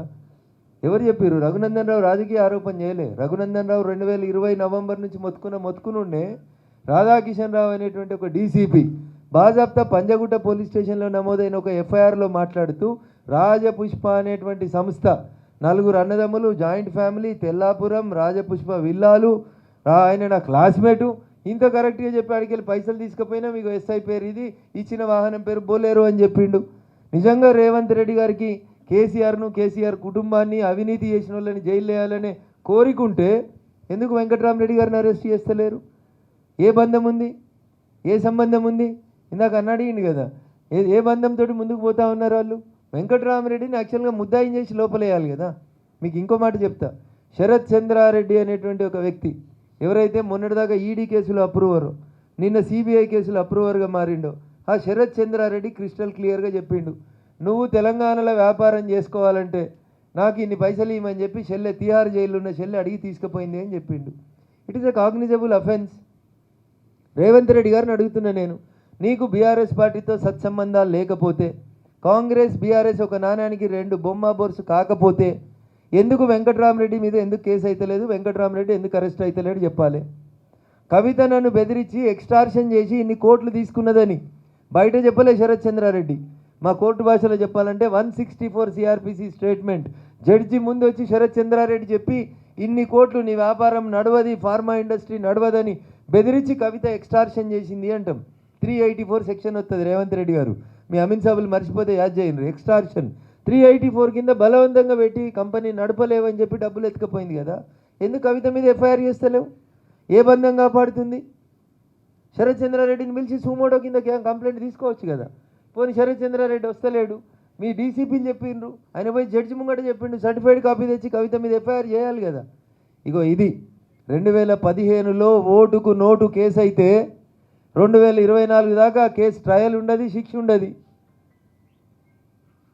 అవర్ పీపుల్ బ్రీఫ్డ్ మీ అన్న తర్వాత దాన్ని చండీగఢ్ పంపించినాం, రిపోర్ట్ వచ్చింది, నేను దేవుడు కూడా కాపాడలేదన్న చంద్రశేఖరరావు గారు. మరి రేవంత్ రెడ్డి గారిని 2015లో కేసు రిజిస్టర్ అయితే 2024 దాకా ఎవరికైనా కాపాడుతున్నారు? ఇది బీఆర్ఎస్ కాంగ్రెస్ మధ్యలో సంబంధం కాదా? కవితను పిలిచి 2 సార్లు ఇన్వెస్టిగేషన్ చేసి అరెస్ట్ చేయకపోతేనేమో బీజేపీకి బీఆర్ఎస్కి బంధం ఉంటుంది. కానీ 2015లో ఓటుకు నోట్లో దొరికిన అందరు తిట్టిరు, నేను తిట్టలే, పట్టపగలు దొరికిన దొంగ అన్నారు రేవంత్ రెడ్డిని పట్టుకొని. మరి ఆ దొంగకు శిక్ష ఎందుకు ఎత్తలేరు? ఎందుకు ఏపిస్తలేరు? ఎందుకు ట్రయల్ నడుస్తలేదు? ఏం జరుగుతుంది? దాని వెనకాల ఉన్నది ఏంది? ఇది మేము మాట్లాడితే మీకు కోపం వస్తుంది. ఇవాళ అది కుట్ర కాదా? 2015లో దొరికిన పట్టపగలు ప్రపంచం చూస్తుండగా దొరికిన దొంగ అని మీ అధికారిక పేపర్లు టీవీలలో చూపించారు కదా. మరి ఎందుకు శిక్షేస్తలేరన్న? ఇవాళ ఎందుకు మాట్లాడుతూ ఉన్నారు? So this is the relationship between the Revanth Reddy family and KCR family. ఆ 2 కుటుంబాల మధ్యలో సత్సంబంధాలు ఉన్నాయి కాబట్టే, వెంకట్రామరెడ్డి గారికి పొంగులేటి శ్రీనివాసరెడ్డి గారికి సత్సంబంధాలు ఉన్నాయి కాబట్టే బ్లేటెంట్గా బ్లాక్ అండ్ వైట్ పేపర్లు జడ్జిల ముందు ఉంటే కూడా కేసులు నమోదు చేస్తలేరు. ఏం చేసిండు వెంకట్రామరెడ్డి? వెంకట్రామరెడ్డికి మెదక్కి ఏం సంబంధం? 30 మంది కలెక్టర్లు పనిచేసిరన్న స్వతంత్రం వచ్చినాక మెదక్కి. ఆ 30లో వెంకట్రామరెడ్డి ఒకడు. శతకోటి బోడి లింగాలలో ఆయన లింగం. 30 మంది కలెక్టర్లు పోటీ చేయలేదు. వెంకట్రామరెడ్డికి ఎందుకు? In what way is connected with Medak district? ఎందుకు? మా భూములు గుంజుకున్నందుక? మా రైతుల్ని రాత్రిపూట పోలీసు వాళ్ళని పెట్టి కొట్టి తన్నించినందుక? తన ఇంటి దూలాలనే తన చితిగా మార్చుకున్న మల్లారెడ్డి శవం సాక్షిగా నీకు ఓటేయమని అడుగుతావా? రా, పోలీసు వాళ్ళు లేకుండా ఒక్కసారి పోదాం మల్లన్న సాగర్ ఏరియాకి. ఎందుకు వేయాలి వెంకట్రామరెడ్డికి? ఏం సంబంధం ఉంది వెంకట్రామరెడ్డికి మెదక్ జిల్లాకి? ఏం చేసినావు కలెక్టర్గా నువ్వు మెదక్ జిల్లాకి? ఎన్నడన్నా సోమవారం ప్రజావాణి వస్తే, ఎవరన్నా చెప్పులు లేకుండా రైతులు ఎవరన్నా వస్తే ఒక్క ప్రజావాణి దరఖాస్తు చేసినావా చెప్పు? నువ్వు కలెక్టర్గా 7 ఏళ్ళు చేసినా అని చెప్తావు కదా. ప్రతి సోమవారం వచ్చిన దరఖాస్తులన్నీ అన్న, నువ్వు పరిష్కారం చూపించిన దరఖాస్తులన్నీ చేతనైతే ఒక వైట్ పేపర్ ఎల్లుండి నీ నామినేషన్ సందర్భంగా నేను మాట్లాడతాను నీ దగ్గర పెండింగ్ ఉన్న దరఖాస్తుల్ని. ఇది వెంకట్రామరెడ్డి చరిత్ర. చంద్రశేఖరరావు పుట్టిన గడ్డ మీద ఈడికే మేము హరీష్ రావుని అరువు తెచ్చుకున్నాం పక్క జిల్లాకి వెళ్ళి, కరీంనగర్ జిల్లాకి వెళ్ళి. 610 అమలు చేయాలని కొట్లాడే పార్టీ మెదక్ జిల్లాలో, కేసీఆర్ పుట్టిన జిల్లాలో ఎవరు దొరకలేదని కరీంనగర్కి వెళ్ళి హరీష్ తెచ్చి ఆల్రెడీ రుద్దింది కదా మా జిల్లా మీద. ఇలా వెంకట్రామరెడ్డిని ఎందుకు భరించాలని అడుగుతుంది మా జిల్లా. పోరాటాల గడ్డ, అందరికి అన్నం పెట్టిన మా మెతుకు సీమలో ఒక్క ఉద్యమకారుడు దొరకలేదా కేసీఆర్? 14 ఏళ్ళ నీ ఉద్యమ సహచరులు, 10 ఏళ్ళ నీ ప్రభుత్వ పాలన తర్వాత మెదక్కేళ్ళు ఒక్కడు టీఆర్ఎస్ పార్టీ గుర్తు మీద పోటీ చేసేందుకు దొరకలేక అరువు తెచ్చుకున్నటువంటి వ్యక్తి నాతో ఏడ పోటీ పడతాడు, నాకు ఆయనకి ఏం సంబంధం ఉంటుంది? ఆయన ఇంకో మాట చెప్తున్నాడు, 100 కోట్లు పెట్టి నేను స్కూళ్ళు కడతా, వైద్య కళాశాలలు కడతా, ఏదో చేస్తా అని చెప్తా ఉన్నాడు. నేను మీ ద్వారా వెంకటరామరెడ్డిని, మిస్టర్ హరీష్ని అడగదలుచుకున్న ప్రశ్న, 2021లో మీ మామ కాలు మొక్కి రూపాయి ఖర్చు లేకుండా ఎమ్మెల్సీ అయ్యండి వెంకటరామరెడ్డి. నిజంగా ఆయన 100 కోట్లు మా జిల్లాకి లేదా మెదక్కి ఇచ్చేది ఉంటే 2021లో ఎవరు వద్దన్నారు నేను వెంకటరామరెడ్డి? ఎందుకు కట్టియలే నువ్వు స్కూళ్ళు కాలేజీలు? ఎందుకు ఫ్రీ ట్రీట్మెంట్లు ఇప్పియలే? ఎందుకు ఫంక్షన్ హాల్ కట్టలే? 21 పోయింది, 22 పోయింది, 23 పోయింది, 24లో ఫస్ట్ క్వార్టర్ కూడా పోయింది కదా. మరి నాకు 30 బెడ్రూమ్లు ఉన్నాయని చెప్తున్నాడు మొన్న మా దుబ్బాకి వచ్చి. నీ ఇంట్లో 30 బెడ్రూమ్లు ఉంటే నాకేంది సార్? అత్తకో బెడ్రూమ్, అల్లునికో బెడ్రూమ్ ఇస్తా అని ఇవ్వలేదు కదా, గదడుగు అని అడుగుతున్నాం మేము మా దుబ్బాకోళ్ళం. ఈయన వచ్చి మా దగ్గర పోటీ చేసేదో ముచ్చట చెప్తా అంటే 21లో ఎమ్మెల్సీ రూపాయి ఇవ్వలే, ఒక్కరిని పరామర్శించలే, ఒక్కరిని దవాఖానలు ఉంటే పోయి పరామర్శించలే. 100 కోట్లు పెట్టేది ఉంటే ఈ 3 సంవత్సరాలుగా పెట్టాల్సింది కదా. ఇంకా 4 ఏళ్ళు ఉంది నీకు ఎమ్మెల్సీ పదవికి, ఇప్పుడు ఎందుకు అదికి వచ్చినాయి 100 కోట్లు? ఇది బీఆర్ఎస్ క్యాండిడేట్ పరిస్థితి. కాంగ్రెస్ పార్టీ క్యాండిడేట్ ఇక మా మెదక్ జిల్లాలో ఇందిరమ్మ రాజ్యం తెస్తామని చెప్పే రేవంత్ రెడ్డి గారి పాలనలో కాంగ్రెస్ పార్టీ కూడా క్యాండిడేట్ లేరు పాపం. పటాన్చెరులో కాంగ్రెస్ పార్టీ బీఫామ్ మీద పోటీ చేసిన కాటా శ్రీనివాస్ గౌడ్ అనే ఓ బీసీ బిడ్డను ఓడగొట్టిన ఆయనను తీసుకొచ్చి ఈయన బీసీ బిడ్డ, ఈయన కోట ఏమని అడుగుతుండు. మరి కాటా శ్రీనివాస్ గౌడ్ పటాన్చెరులో మొన్న 2023 నవంబర్లో జరిగిన అసెంబ్లీ ఎన్నికల్లో హస్తం గుర్తు మీద పోటీ చేసిన బీసీ బిడ్డను ఓడగొట్టినని తెచ్చి నెల రోజుల నోటిఫికేషన్లో 3 పార్టీలు మారినోని తీసుకొచ్చి ఈయన కోటేరి, ఈయన బీసీ బిడ్డ అంటే మరి ఆ బీసీ బిడ్డ సామాజిక వర్గం ఒక్కడే ఎమ్మెల్యే ఉన్నాడు రాష్ట్ర శాసనసభలో. ఆయనకి ఎందుకు ఇవ్వలే మంత్రి పదవి రేవంత్ రెడ్డి గారు? ఇక వీళ్ళు వచ్చి బూటకాలు చెప్తే మా మెదక్ వాళ్ళు ఎప్పటికీ మోసపోతారు అనుకుంటే దుర్మార్గం. రఘునందన్ రావు 20 సంవత్సరాలుగా ఆ జిల్లాలో ప్రజల పక్షాన, పేద ప్రజల పక్షాన నిజాం షుగర్ ఫ్యాక్టరీ మూతపడితే కొట్లాడినాం, లేకపోతే అరవిందోలో బ్లాస్ట్ అయితే కొట్లాడినాం. ఆఖరికి నిన్న మన చందాపూర్ దగ్గర ఒక కంపెనీ వేలి కంపెనీలో కార్మికులు చచ్చిపోతే పోయి నిలబడ్డం. ఎక్కడ ఎవరికి నోరు లేది పేద ప్రజలు ఉన్నారో వాళ్ళ పక్షాన్ని నిలబడ్డం. అంగన్వాడీల గొంతైనా, ఆశాల గొంతైనా, ఆఖరికి స్కూళ్ళల్లో పొద్దుగలెత్తే టాయిలెట్లు క్లీన్ చేసే స్కావెంజర్లు 3500 రూపాయల జీతగాళ్ళని తీసేస్తే కూడా ఎట్లా తీసేస్తావు కేసీఆర్ అని అసెంబ్లీలో అడిగినోడు రఘునందన్. జయ జయ హే తెలంగాణ జననీ జయ కేతనమని ఉద్యమ సమయంలో పాడించిన ఉద్యమ గీతం ఎందుకు నీకు తెలంగాణ రాష్ట్ర గీతం కాలేదు కేసీఆర్ అని అసెంబ్లీలో అడుగుపెట్టిన మొట్టమొదటి రోజు ప్రశ్నించిన గొంతు రఘునందన్ రావు గొంతు. ఆఖరికి వరంగల్ పోయి జర్నలిస్టులకి డబుల్ బెడ్రూమ్లు ఇస్తాం, గోపన్పల్లిలో పెద్ద పెద్ద ప్లాట్లు ఇస్తామని ముంచుతే ఎందుకు ఇస్తలేవు సార్ అని అసెంబ్లీలో అడిగిన గొంతు ఈ రఘునందన్ గొంతు. Yes, this is the voice of voiceless. కాబట్టి బరాబరి మా మెదక్ ప్రజలు నన్ను ఆశీర్వదిస్తారని నాకు సంపూర్ణమైన విశ్వాసం ఉంది. సతీష్ గారు అన్న, మీరు ప్రసంగం స్టార్ట్ చేసేటప్పుడు తర్వాత మధ్యలో ఖచ్చితంగా ప్రజల ఆశీర్వాదంతో 400 సీట్లు వస్తాయని చెప్పేసి మీరు అంటున్నారు. అయితే మీ పైన ప్రధానమైన ఆరోపణ రాహుల్ గాంధీతో పాటు ఇండియా కూటమిలోని అన్ని పార్టీల ఆరోపణలు ఏంటంటే బీజేపీ ఈవీఎంలను నమ్ముకుంది, ఈవీఎంలను పక్కన పెట్టేస్తే ఆ పార్టీ కనీసం 180 సీట్లు కూడా రావు అని ప్రధానమైన ఆరోపణ. దీన్ని మీరు ఎలా ఎదుర్కొనిపోతున్నారు? 2014 రాహుల్ గాంధీ యూపీఏ 2లో ఉన్నాడు. ప్రధానమంత్రి క్యాబినెట్ తీసుకున్న నిర్ణయాల్ని మీడియా మిత్రుల సమావేశాల్లో ఇట్లా చింపి అవతల వారేసినంత గొప్ప నాయకుడు. యూపీఏ 2 నడిపిస్తున్న వాళ్ళు అనధికారిక ప్రధానమంత్రులు. వాళ్ళ హయాంలో 2014 ఏప్రిల్ మేలో ఎన్నికలు జరిగినాయి ఈ దేశానికి. ఒకవేళ ఈవీఎంలను ట్యాంపర్ చేసే శక్తి భారత ప్రభుత్వానికో భారత ప్రధానమంత్రికో ఉంటే భారత ప్రభుత్వం తీసుకొచ్చిన జీవోని చింపి డస్ట్బిన్ వేయగలిగిన రాహుల్ గాంధీ గారు ఎన్డీఏని ఎట్లా అధికారంలోకి రానిచ్చిరన్నా? 273 సీట్లు ఎట్లా వచ్చినాయన్నా? ఒకవేళ ఆ శక్తే మాకుంటే కర్ణాటకలో కాంగ్రెస్ అధికారంలోకి ఎట్లా వస్తుంది? కేరళలో పినరసు విజయన్ ఎట్లా వస్తాడు? ఆడ పశ్చిమ బెంగాల్లో దీది ఎట్లా వస్తుంది? తెలంగాణలో ఈ రేవంత్ రెడ్డి ఎట్లా వస్తాడన్నా? ఆడలేక మధ్యలో ఓడిందని చేతనైతే లేదు కాబట్టి రేపు ఓడిపోతే ఏం చెప్పాలనో అర్థం కాక ఇప్పటి నుంచే భాష్యాలు ఎత్తుకుంటున్నారు తప్ప ఏడుందన్న. ఈవీఎంలను ట్యాంపర్ చేస్తే దీదీని రాణిస్తామా అన్న? పినరసు విజయాన్ని గెలవనిస్తామా? కర్ణాటకలో బీజేపీ ప్రభుత్వాన్ని ఓడగొట్టుకుంటామా? తెలంగాణలో రేవంత్ రెడ్డిని రాణిస్తామా? ఇందాక మా కపిల్ భాయ్ రవీందర్ గారు అడిగినట్టు 63 సీట్లు మేమే దిద్దుకుందాం కదా, దిద్దుకోలేదు కదా అన్న. కాబట్టి ఇవన్నీ ఏంటంటే రేపు ఓడిపోతున్నామని ముందే తెలుస్తుంది కాబట్టి 3 అంకెలలోకి వాళ్ళ పార్టీ రాలేకపోతుంది అనేటువంటి విషయం వాళ్ళకి తెలుసు కాబట్టి రేపు చెప్తే జనం నమ్మరు కాబట్టి ఇవాళ నుంచే చెప్తా ఉన్నారు. పోనీ రాహుల్ గాంధీ గారు ఈ 10 సంవత్సరాల్లో పార్లమెంట్ సభ్యునిగా మాకు ఈవీఎంల మీద విశ్వాసం లేదు, ఈవీఎంల సిస్టమ్ బంద్ చేద్దాం, మళ్ళీ పాత రోజుల్లాగా బ్యాలెట్ పేపర్లు తీసుకొద్దాం అని ఒక వాళ్ళ పార్టీ తరఫున ఒక ప్రపోజల్ పెట్టనుండే, ఓ ప్రైవేట్ బిల్లు పెట్టనుండే. అప్పుడు చర్చ జరుగుతుండే, ప్రజలందరూ చూస్తుండ్రు. 10 ఏళ్ళు పార్లమెంట్ సభ్యునిగా ఉండి పార్లమెంట్ సీరియస్గా నడుస్తుంటే విదేశాలకు చెప్పబెట్టకుండా పారిపోయిన నువ్వు వచ్చి భారత ప్రజాస్వామ్యం గురించి, ఈవీఎంల గురించి మాట్లాడితే ఏముంటుందన్న? రఘునందన్ గారు, సిద్దిరెడ్డి శ్రీనివాసరెడ్డి, ఇండిపెండెంట్ జర్నలిస్టు. మీరు మాటకారి, ఆలోచన పరులు, విజ్ఞులు. అయితే నేను అడిగే ప్రశ్నలు 2 కూడా మీకు వర్తిస్తాయి. కాకపోతే సమాధానం మాత్రం రాజకీయ నాయకునిగా కాకుండా, మాటకారిగా కాకుండా, విజ్ఞులుగా, ఆలోచన పరులుగా సమాధానం నేను ఆశిస్తున్నాను. రాసుకుంటున్నా, చెప్పండి. 2 ప్రశ్నలు. మొదటి ప్రశ్నకు సమాధానం తర్వాత రెండో ప్రశ్న. నిన్న జరిగిన అంటే ప్రతి కార్యక్రమంలో చూసినట్టుంటే వేదిక పైన కానీ, ఈవెన్ టీవీ డిబేట్లలో కానీ ఎక్కడ చూసినా పార్టీలు మారిన వాళ్ళదే హడావుడి, పార్టీలు మారిన వాళ్ళే స్టేజ్ల మీద మాట్లాడడం. నిన్న మెదక్కు బహిరంగ సభ చూసినట్టుంటే, ఒక పార్టీ బహిరంగ సభ చూసినట్టుంటే ఆ వేదిక మీద ఉన్న వాళ్ళు ఒక్కరు కూడా, ఒక్క వ్యక్తి కనిపించిందంతే, మిగతా వాళ్ళందరూ కూడా పార్టీలను మారి, అన్ని పార్టీలు మారి వచ్చిన వాళ్ళే ఉన్నారు. అదే రకంగా పొద్దున్న లేస్తే టీవీ డిబేట్లలో కూడా పార్టీలు మారిన వ్యక్తులే డిబేట్లు.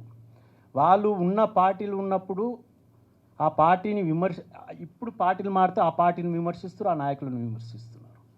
అయితే నేను ఏమంటున్నానంటే, మీకు కూడా వర్తిస్తుందని నేను మొదలే చెప్పిన. అయితే నేను ఏమంటున్నానంటే దీనికి సమాధానం, ఇప్పుడు ప్రతి పార్టీలో కార్యకర్తగా స్ట్రగుల్ చేసిన వ్యక్తులు ఉంటారు. ముఖ్యంగా భాజపా లాంటి పార్టీలలో సంస్థాగతంగా కానీ, పరివారంలో భాగంగా కానీ ఆడ్కోర్ కార్యకర్తలు కుటుంబాన్ని వదులుకొని కూడా పనిచేసిన వాళ్ళు ఉంటారు. ఇట్లా రాజకీయ పార్టీలు మారిన తర్వాత పార్టీల్లో టికెట్ తెచ్చుకొని వాళ్ళు ఇచ్చేస్తే అక్కడ కార్యకర్తలకు, ఏ పార్టీ అయినా నేను చెప్తున్నా, అన్ని పార్టీలకు వర్తిస్తుంది ఇది. అన్ని పార్టీల కార్యకర్తలు, స్ట్రగుల్ చేసిన కార్యకర్తలకు అన్యాయం జరుగుతున్నది. ముందే రాజకీయాలంటేనే ఇప్పుడున్న తరుణంలో ప్రజలు అసహించుకుంటున్నారు. కార్యకర్తలు కూడా గతంలో ఉద్యమాలు, పోరాటాల ద్వారా లీడర్షిప్ మీరు కూడా చూసిరు, మీరు కూడా అట్లనే వచ్చిరు. ఒక ఉద్యమం సమయంలో అంటే స్టూడెంట్ లైఫ్ నుంచి ఉద్యమకారులుగా ఎదిగి రాజకీయ నాయకులుగా ఎదిగిన క్రమంలో చాలామంది నాయకులు ఉన్నారు. కానీ ఈరోజు ఆ పరిస్థితులు అట్లా లేవు. దీనిపైన మీ సమాధానం? సో భారత రాజ్యాంగం, డాక్టర్ బిఆర్ అంబేద్కర్ గారు రాసిన రాజ్యాంగం ఏం చెప్తుందంటే పార్టీలు మారొద్దని చెప్పలేదు. పార్టీలు మారినటువంటి వ్యక్తులకు పెట్టినటువంటి నిబంధనలు కానీ, ఆ రోజు చర్చ జరిగినప్పుడు పార్లమెంట్లో చెప్పిన అంశం కానీ ఏంటంటే, ఒక పార్టీ బీఫామ్ మీద గెలిచినటువంటి వ్యక్తి ఏదైనా నీకు పరిస్థితుల ప్రభావం వల్ల కానీ, లేదా నువ్వు ఆ పార్టీ ఎమ్మెల్యేగానో ఎంపీగానో గెలిచిన తర్వాత నీకు ఆ పార్టీ విధానాలు నచ్చకపోతే ఆ సంబంధిత పార్టీకి రిజైన్ చేసి నువ్వు బయటికి పోతే బాగుంటుంది అనేది ఇట్ ఈస్ ఎ ప్రాక్టీస్ అన్న. There is no bar. మళ్ళీ అదే రాజ్యాంగం లోపల కొన్ని మార్పులు చేర్పులు చేసి తర్వాత పెట్టింది ఏంటంటే 2/3 ఎమ్మెల్యేలు కానీ 2/3 ఎంపీలు కానీ మారితే ఫిరాయింపుల చట్టం వర్తించదని అదే భారత రాజ్యాంగంలో ఉంది. సో రాజకీయ నాయకుడికి ఒక పార్టీ నుంచి ఇంకొక పార్టీకి మారడానికి పూర్తి స్వేచ్ఛని డాక్టర్ బిఆర్ అంబేద్కర్ గారు రాసిన రాజ్యాంగం కల్పించింది. సో దానికి ఎథిక్స్ ఎప్పుడు ఉండాలి, మోరల్స్ ఎప్పుడు ఉండాలనే దానికి మీరు ఎన్నికైనటువంటి ప్రజాప్రతినిధి, ఓడిపోయినటువంటి ప్రజాప్రతినిధి అనేది అర్థం చేసుకోవాలి. ఓడిపోయినప్పుడు నీకు ఏ బంధం లేనప్పుడు నీకు నచ్చిన పార్టీకి పోవచ్చు. TV5 anchor TV9 పోవద్దని అనలేవు, TV9 యాంకర్ని NTV పోవద్దని అనలేవు నువ్వు. ఓకేనా? నువ్వు ఇండిపెండెంట్ జర్నలిస్ట్ కానీ అడిగినావు కాబట్టి నేను కూడా ఇండిపెండెంట్గానే చెప్తున్నాను. సో ఈసారి పనిచేసేటువంటి కంపెనీ ఈసారికి 6 నెలలు జీతం ఇవ్వలేదు. ఇంట్లో భార్య పిల్లలకు అన్నం పెట్టడం అనేది వీరి ప్రాథమిక కర్తవ్యం. దానికోసం మీరు ఒక సంస్థను వీడి ఇంకో సంస్థకు పోతారు. పోవద్దనే బార్ లేదు. దానికి రాజకీయ నాయకులు అతిథులు కారు. రాజకీయ నాయకులు పార్టీలు మారొద్దని భారత రాజ్యాంగం చెప్పలేదన్న. బేసికల్గా నాకు ఇబ్బంది ఏంటంటే మా జర్నలిస్ట్ మిత్రులతోటి వాళ్ళు ఎన్నెన్నో ఛానళ్ళు మారవచ్చు, కానీ మేము మాత్రం ఏ రంగులు ఉన్నామో అదే రంగులు ఉండాలి, అదే రంగులో పోవాలని అంటారు. ఇది కొంచెం ఆలోచించాల్సినటువంటి విషయం. It is a debatable issue. Cycle గుర్తు మీద గెలిచి కారు గుర్తు క్యాబినెట్లో ఉండడం తప్పు. దీంట్లో ఏంటంటే మామూలుగా మీరు జర్నలిస్ట్ ఇష్యూ తీసిర్రు, ఉద్యోగాలు మారే విషయం తీసిర్రు అంటే ఉద్యోగాలు మారడం ఉపాధి కోసమో లేకపోతే వ్యక్తిగతమైనటువంటి అంశం. రాజకీయాలు, సిద్ధాంతాలు అని చెప్తున్నప్పుడు ఈ మార్పు ఏ రకంగా సమర్థించుకుంటారు ఒకటి. రెండోది, మీరు ఒక అడ్వకేట్గా మిమ్మల్ని ఈ ప్రశ్న అడుగుతా ఉన్నా మిమ్మల్ని, ఒక పార్టీ ఎమ్మెల్యేగా ఉండి ఇంకో పార్టీ ఎంపీగా పోటీ చేయవచ్చా? Right. If the question is completed I will proceed అన్న. So there is no restriction. There is no restriction. ఒక పార్టీ గుర్తు మీద గెలిచినటువంటి ఎమ్మెల్యే ఇంకొక పార్టీ మీద ఎంపీకి పోటీ చేయడానికి there is no bar in the Indian constitution. దాంట్లో క్రిస్టల్ క్లియర్, అది క్రిస్టల్ క్లియర్. గెలిచిన తర్వాత ఏం చేయాలనేది ఆయన ఇష్టం. ఎమ్మెల్యే ఉండాలా, ఎంపీ ఉండాలనేది he has 6 months of time, he can opt anything. కాంగ్రెస్లో ఉండాలనుకుంటాడా లేదా బీఆర్ఎస్ ఎమ్మెల్యే ఉండాలనుకుంటాడా ఆయన విఘ్నత. There is no bar. మీరు టెక్నికల్గా అడిగారు కాబట్టి వకీల్గా చెప్తున్నా, దెర్ ఇస్ నో బార్. ఒక పార్టీ ఎమ్మెల్యే ఇంకొక పార్టీ నుంచి ఎంపీగా పోటీ చేసేటువంటి అధికారాన్ని రాజ్యాంగం కల్పిస్తుంది. వారు అన్నారు జర్నలిస్టులు, కంపెనీలో పనిచేసేటోళ్ళు, ప్రొఫెసర్లు ఎవరైనా మారవచ్చు, ఎందుకంటే వాళ్ళు భార్య పిల్లలకి అన్నం పెట్టాలి కాబట్టి వాళ్ళు మారుతారు, ఉద్యోగం కోసం ఉపాధి కోసం మారుతారు. రాజకీయం అట్లా కాదు కదా అంటారు. Yes, I do agree. రాజకీయాలకు మేము వచ్చేది ప్రజలకు సేవ చేస్తుంది. సేవ ఎప్పుడు చేస్తావన్నా? నువ్వు అధికారంలో ఉంటే మాత్రమే సేవ చేయగలుగుతావని గత 20 సంవత్సరాలుగా పాలకులు ఒక గైడ్ లైన్ పెట్టిరు. బీఆర్ఎస్ పార్టీ ఎమ్మెల్యే ఉంటేనే రఘునందన్కి 5 కోట్ల రూపాయలు ఏడాదికి ఇస్తాం. రఘునందన్ బీజేపీ ఎమ్మెల్యే ఉంటే 5 కోట్లు ఇవ్వమని చెప్తున్నాడు ముఖ్యమంత్రి. నేను కోర్టుకు పోయి దండం పెట్టి దరఖాస్తు ఇస్తే మా జడ్జిలు ఇందాంతి వాయిదాలు వేసిర్రు. అయిపోయింది, నా 3 ఏళ్ళ టెన్యూర్ అయిపోయింది. ఎవరికి చెప్పుకోవాలన్నా? ఎవరి పని వాళ్ళు చేస్తలేరు. డెమోక్రసీకి 4 స్తంభాలైనటువంటి ఈ సిస్టంలో judiciary is not functioning. I'm strictly alleging as an advocate. శబరిమలలో గుడిలోకి ఆడపిల్లలు పోవాలి జడ్జి చెప్తాడు.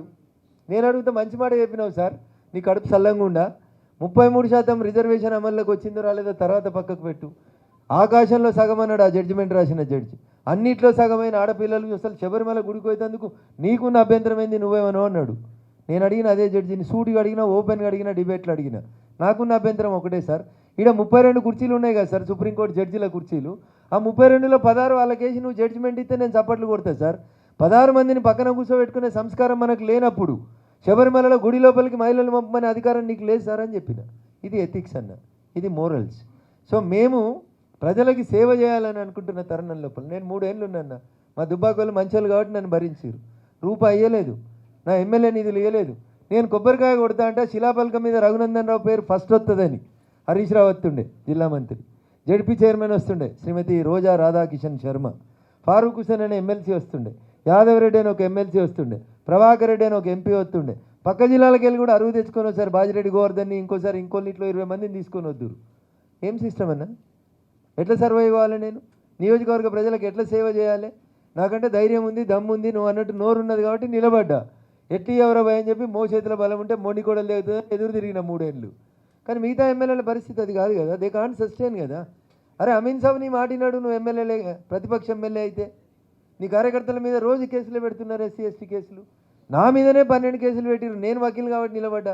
SC ST కేసులు పెట్టించారు, రేప్ కేసులు పెట్టించారు.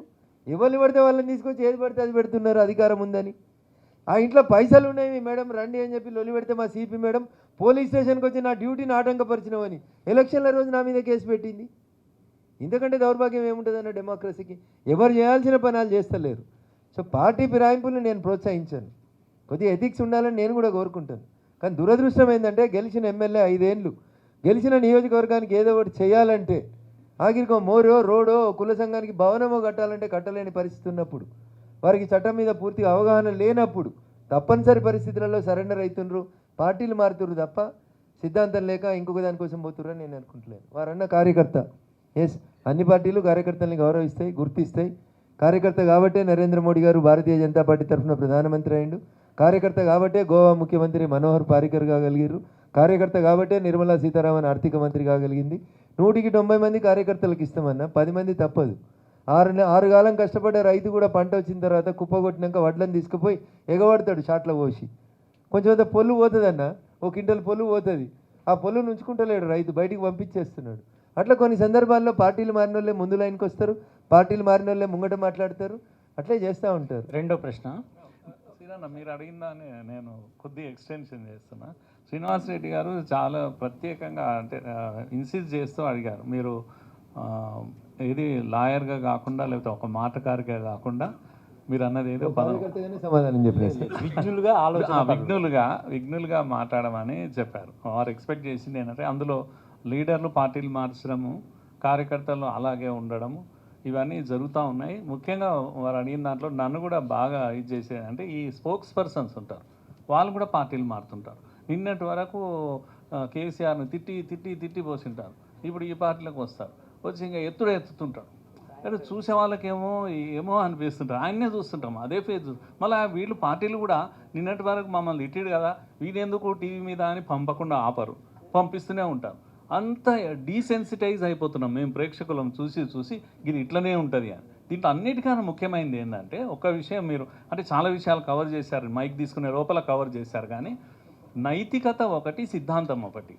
ఉదాహరణకు భారతీయ జనతా పార్టీ మీరు one nation one people one country అని మీరు అంటారు.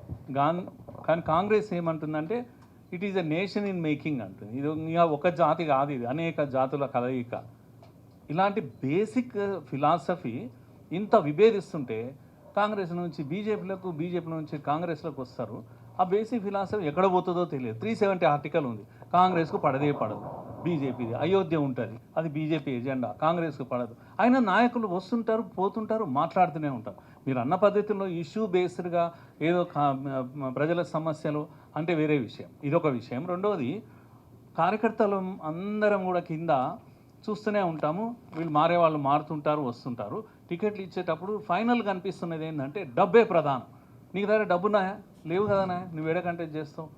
డబ్బున్నోడు వాడు వచ్చిండు, కోట్లు తీసుకొని వచ్చిండు, 100 కోట్లు, వానికే టికెట్. ఏడ ఉంది నైతికత, ఏడ ఉంది సిద్ధాంతం అని అంటున్నా. అంతటి ఇట్లనే ఉంది కదా అని. సార్ నేను ఇందాక చెప్పినట్టు 6 కాలం పండించిన రైతు వడ్లను ఎగవచ్చినట్టు కొంత పొల్లు ఉంటుంది సార్ తప్పకుండా. కానీ దురదృష్టం ఏంటంటే మీరు అన్నట్టు స్పోక్స్ పర్సన్గా వస్తున్న వాళ్ళకి కొంత ఆలోచించుకోవాల్సినటువంటి అవసరం అయితే ఉంటుంది సార్. సో నిన్నటిదాకా అట్లా తిట్టినాం కదా, వీళ్ళు ఇట్లా పోవచ్చా పోరాదు అనేది వాళ్ళే ఆలోచించుకోవాలి. అది ఇండివిజువల్గా ఉండాల్సినటువంటి ధర్మం సార్. పార్టీలకి అవసరం ఉంటుంది సార్, రాజకీయ నాయకులకు అవసరం ఉంటుంది, పార్టీకి అవసరం ఉంటుంది, రకరకాలుగా ఉంటుంది. నేను 100 ఎగ్జాంపుల్స్ చెప్తా వేరే కార్యకర్తల్ని గౌరవించింది కాంగ్రెస్ పార్టీ. మీరు అన్న రాముని గుడి కట్టిన తర్వాత ఆంటోనీ కొడుకు మా పార్టీలోకి వచ్చిండు కేరళలో, తీసుకోవాలా వద్దా? ఆంటోనీ అంటేనే కాంగ్రెస్. అట్లాంటి ఏకే ఆంటోనీ గారి కుమారుడే రామ మందిరం కట్టుడే కరెక్ట్ అనుకొని వచ్చిండు. ఏం చేస్తాను సార్, తీసుకోవాలా వద్దా? నిన్నటిదాకా నేను చేసింది తప్పు అని చెప్పి తప్పును రియలైజ్ అయ్యి నిన్నటిదాకా నేను ఉన్నటువంటి పార్టీ కరెక్ట్ కాదు, మీరే కరెక్ట్ అని విశ్వసించి వచ్చినప్పుడు ఏం చెప్తుంది సార్ హిందూ ధర్మం? ఏం చెప్తుంది? అన్నేదా శరణం నాస్తి, నువ్వు తప్ప నాకు ఎవడు దిక్కులేడని వచ్చినప్పుడు ఏం చేయాలి సార్? హక్కున చేర్చుకోవడం రాజకీయ పార్టీల ధర్మం. టీవీలలో పోతున్నటువంటి మా ప్యానలిస్ట్ మిత్రులకి అది వారి విజ్ఞతకే వదిలేయాలి సార్. నిన్నటిదాకా తిట్టినాం కదా, ఇలా ఎట్లా సమర్థిస్తాం అనేటువంటి ఒక ఆలోచన ఉంటే బాగుంటుంది. ఒక వకీల్గా శ్రీనివాసరెడ్డి గారికి నేను చెప్పదలుచుకుంది ఏంటంటే, నేను పీపీని అయినా అనుకో, శ్రీనివాసరెడ్డి కంటే దుర్మార్గుడు ఎవరు లేరు, శ్రీనివాసరెడ్డిని ఉరిదీయాలని చెప్తాను నేను.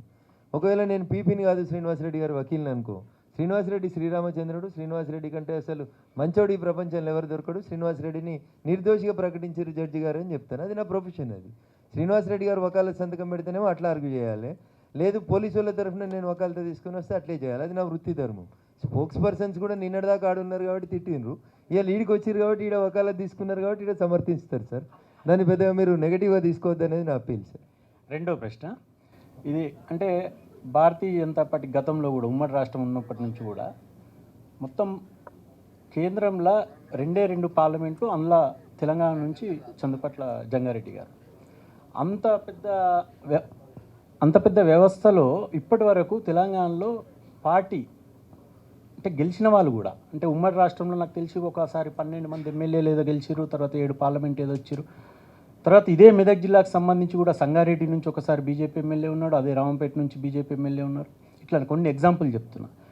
మిగతా పార్టీలనేమో 3 సార్ల నుంచి 6 సార్ల వరకు ఎమ్మెల్యేలే గెలిచిన సందర్భాలు ఉన్నాయి. అదే భారతీయ జనతా పార్టీలో నాకు తెలిసి 1-2 పేర్లే 2 సార్లు 3 సార్లు గెలిచిన వ్యక్తులు. కేవలం భావోద్వేగాలతోటే గెలుస్తున్నారు, తర్వాత నిలబెట్టుకుంటలేరు అనేది కూడా ఒకటి వస్తుంది, అంటే జనరల్గా టాకు. దీనిపైన మరి అంటే మిగతా పార్టీల్లో నిలబడ్డట్టు భారతీయ జనతా పార్టీలో వీళ్ళు ఎందుకు నిలబడలేకపోతున్నారు? సో ఎన్నికలలో గెలవడానికి ఓడడానికి చాలా కారణాలు ఉంటాయి శ్రీనివాసరెడ్డి గారు.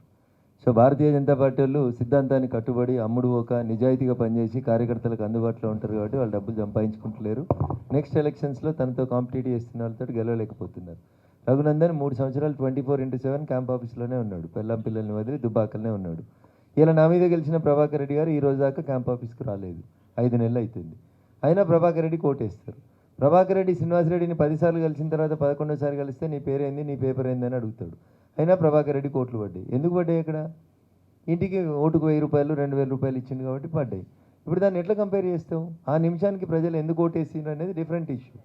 మీరు అడుగుని దుబ్బాకకు పోయి, ప్రతిరోజు నేను క్యాంప్ ఆఫీస్లోనే ఉన్నా గెలిచిన తెల్లారి నుంచి. మరి ఇలా గెలిచిన ఆయన 5 నెలలు అయింది, 5 సార్లు రాలేదు దుబ్బాకకి. దీన్ని ఎట్లా చూస్తారు? ఆయన ఎందుకు గెలిచిండు, ఈయన ఎందుకు ఓడిపోయిండు అనే దానికి రకరకాల కారణాలు ఉంటాయి. దాంట్లో బీజేపీ అనేది కాదు, అన్ని పార్టీలలో కూడా అట్లా ఓడిపోతారు. కమ్యూనిస్టులు కూడా 2సారి గెలిచిన వాళ్ళు ఎవరున్నారన్న? లేరు కదా. చాలామంది అట్లా ఓడిపోతుంటారు. నిజాయితీగా ఉన్న వాళ్ళకి 2సారి పట్టం కట్టడం అనేది కొంచెం కష్టం కనబడుతుంది. ఎందుకంటే మేము ఉన్నట్టు మాట్లాడతాం కాబట్టి ఊరందరికి శత్రువు అవుతాం. అట్లా రఘునందన్ రావుతో హరీష్ రావుకి ఏం పంచాయితీ? రఘునందన్ రావుతో చంద్రశేఖర్ రావుకి ఏం పంచాయితీ? కేటీఆర్ అన్నాడు నన్ను ఒక టీవీ ఛానల్ ఇంటర్వ్యూలో, రఘునందన్ అనేటోని ఈ సభకు కాదు ఏ సభకు కూడా రాకుండా చూస్తా అన్నాడు. చూసిండు, 80 కోట్లు పంచిండు. నా దగ్గర 80 కోట్లు లేవు కాబట్టి నేను ఓడిపోయినాను. అట్లా 8 కోట్లు కూడా లేవు నా దగ్గర, అందుకని ఓడిపోయినాను. వాళ్ళ దగ్గర 80 కోట్లు ఉన్నాయి కాబట్టి వాళ్ళు గెలుస్తారు. టెంపరీగా మంచి ఓడిపోతుండొచ్చు, చెడు గెలుస్తుండట్టు, బట్ వీల్ ప్రివేల్ అన్న. రఘునందన్ గారు, నేను శ్రీనివాస్, స్వతంత్ర టీవీ. ముఖ్యంగా మెదక్ పార్లమెంట్ ఒక విభిన్నమైనటువంటి పార్లమెంట్ కాన్స్టిట్యున్సీ. అంటే దుబ్బాక రూరల్ ఏరియా, ఇప్పుడు రామచంద్రపురం, పట్టణచెరు ఇండస్ట్రియల్ ఏరియా, అక్కడ సమస్యలు వేరు, ఇక్కడ సమస్యలు వేరు. తర్వాత సబర్బన్ అంటే మామూలుగా సిద్దిపేట, సంగారెడ్డి లాంటి ప్రాంతాలు కూడా ఉన్నాయి. అంటే ఈ సమస్యల మీద ఇప్పటి వరకు మీరు ఏమైనా ప్రత్యేకమైనటువంటి మేనిఫెస్టో కానీ, ఈ సమస్యల మీద మీరు ఏమైనా పోరాటం కానీ ఏమైనా చేయాలనుకున్నారా, లేదంటే ఏమైనా ప్రత్యేకమైనటువంటి మేనిఫెస్టో కానీ తీసుకొచ్చారా? రఘునందన్ పుట్టింది సిద్దిపేటలో, అమ్మా నాన్న ఉండే దుబ్బాకలో, పుట్టి పెరిగింది దుబ్బాక సిద్దిపేటలో కాబట్టి అవి రెండే నాకు జన్మభూమిగా 25 ఏళ్ళు నేను ఆ ప్రాంతంలో ఎట్లయితే ఎదిగి ఆ గడ్డతోటి అనుబంధాన్ని పెంచుకున్నానో, తర్వాత 25 సంవత్సరాలు పటాన్చెరులో ఇల్లు కట్టుకొని అక్కడ ఉండి సంగారెడ్డిలో ప్రాక్టీస్ చేసిన కాబట్టి ఈ రెండు నా కర్మభూమి అయితే ఆ రెండు నాకు జన్మభూములు. మీరు చెప్పిన అగ్రికల్చర్ ఏరియా అయిన దుబ్బాకతో ఎంత అనుబంధం ఉందో, ఆసియా ఖండంలోనే అతిపెద్ద పారిశ్రామికవాడ అయిన పటాన్చెరుతో కూడా అంతే సంబంధం ఉంది నాకు. పటాన్చెరులో పొల్యూషన్కి వ్యతిరేకంగా కొట్లాడినా, సుప్రీంకోర్టు దాకా పంచాయతీ తీసుకుపోయినా, జడ్జిలను తీసుకొచ్చి జన లోక్ అదాలత్ని పటాన్చెరు ఇండస్ట్రియల్ ఏరియాలో పెట్టించినా, లేకపోతే నక్కవాగు చచ్చిపోయిందని జస్టిస్ జీవన్ రెడ్డి గారితో రాపిచ్చిన రఘునందన్ రావు ప్రతి సమస్య మీద సుదీర్ఘంగా పోరాడినటువంటి వ్యక్తి. పటాన్చెరు, సంగారెడ్డి ఇండస్ట్రియల్ ఏరియాలలో సుమారు 40 నుంచి 50 కంపెనీలకు యూనియన్ ప్రెసిడెంట్గా పనిచేసి ప్రతి కంపెనీలో లోకల్ ఎంప్లాయ్మెంట్ కావాలని కొట్లాడినోని. సో నా 2.5 దశాబ్దాల దగ్గరికి వస్తుంది. 2.5 దశాబ్దాల రాజకీయ జీవితంలో అటు దుబ్బాకతో ఎంత అనుబంధం పెంచుకున్నానో, పేగు బంధం పెంచుకున్నానో, అంతే బంధాన్ని ఇటు పటాన్చెరు, సంగారెడ్డితో కూడా పెంచుకున్నాను. 100% ఈ 4 నియోజకవర్గాల మీద అక్షరాక్షరం సర్వే నెంబర్తో సహా నేను ఒక సంస్థలో కంట్రిబ్యూటర్గా పనిచేసినప్పుడు నేను రాసిన వార్తలు అసెంబ్లీలో చర్చకు వస్తాయి. ఎరినేని సీతాదేవి గారు అనేటువంటి శ్రీమతి ఎరినేని సీతాదేవి గారి అధ్యక్షతన ఒక హౌస్ కమిటీ చేస్తారు. పటాన్చెరు, సంగారెడ్డి నియోజకవర్గాల్లో ఆ రోజుల్లో 2000 కంటే ముందు, తెలంగాణ ఉద్యమం కంటే ముందు నేను 5,000 ఎకరాల ప్రభుత్వ భూమిని కాపాడిన ఒక కంట్రిబ్యూటర్ని నేను. సో సమాజంలో ఎక్కడ అన్యాయం ఉన్నా రఘునందన్ రావు ఇప్పుడు ఎమ్మెల్యే అయినాక వాయిస్ ఆఫ్ వాయిస్లెస్గా లేడు. మొదటి నుంచి కూడా రఘునందన్ రావు అట్లే పేద ప్రజల కోసం కొట్లాడిండు, గరీబులకు నష్టం వస్తే నిలబడ్డాడు. అది కంట్రిబ్యూటర్గా అయినా, వకీలుగా అయినా, ఇలా రాజకీయ నాయకుడిగా అయినా రేపైనా నిలబడ్డాను.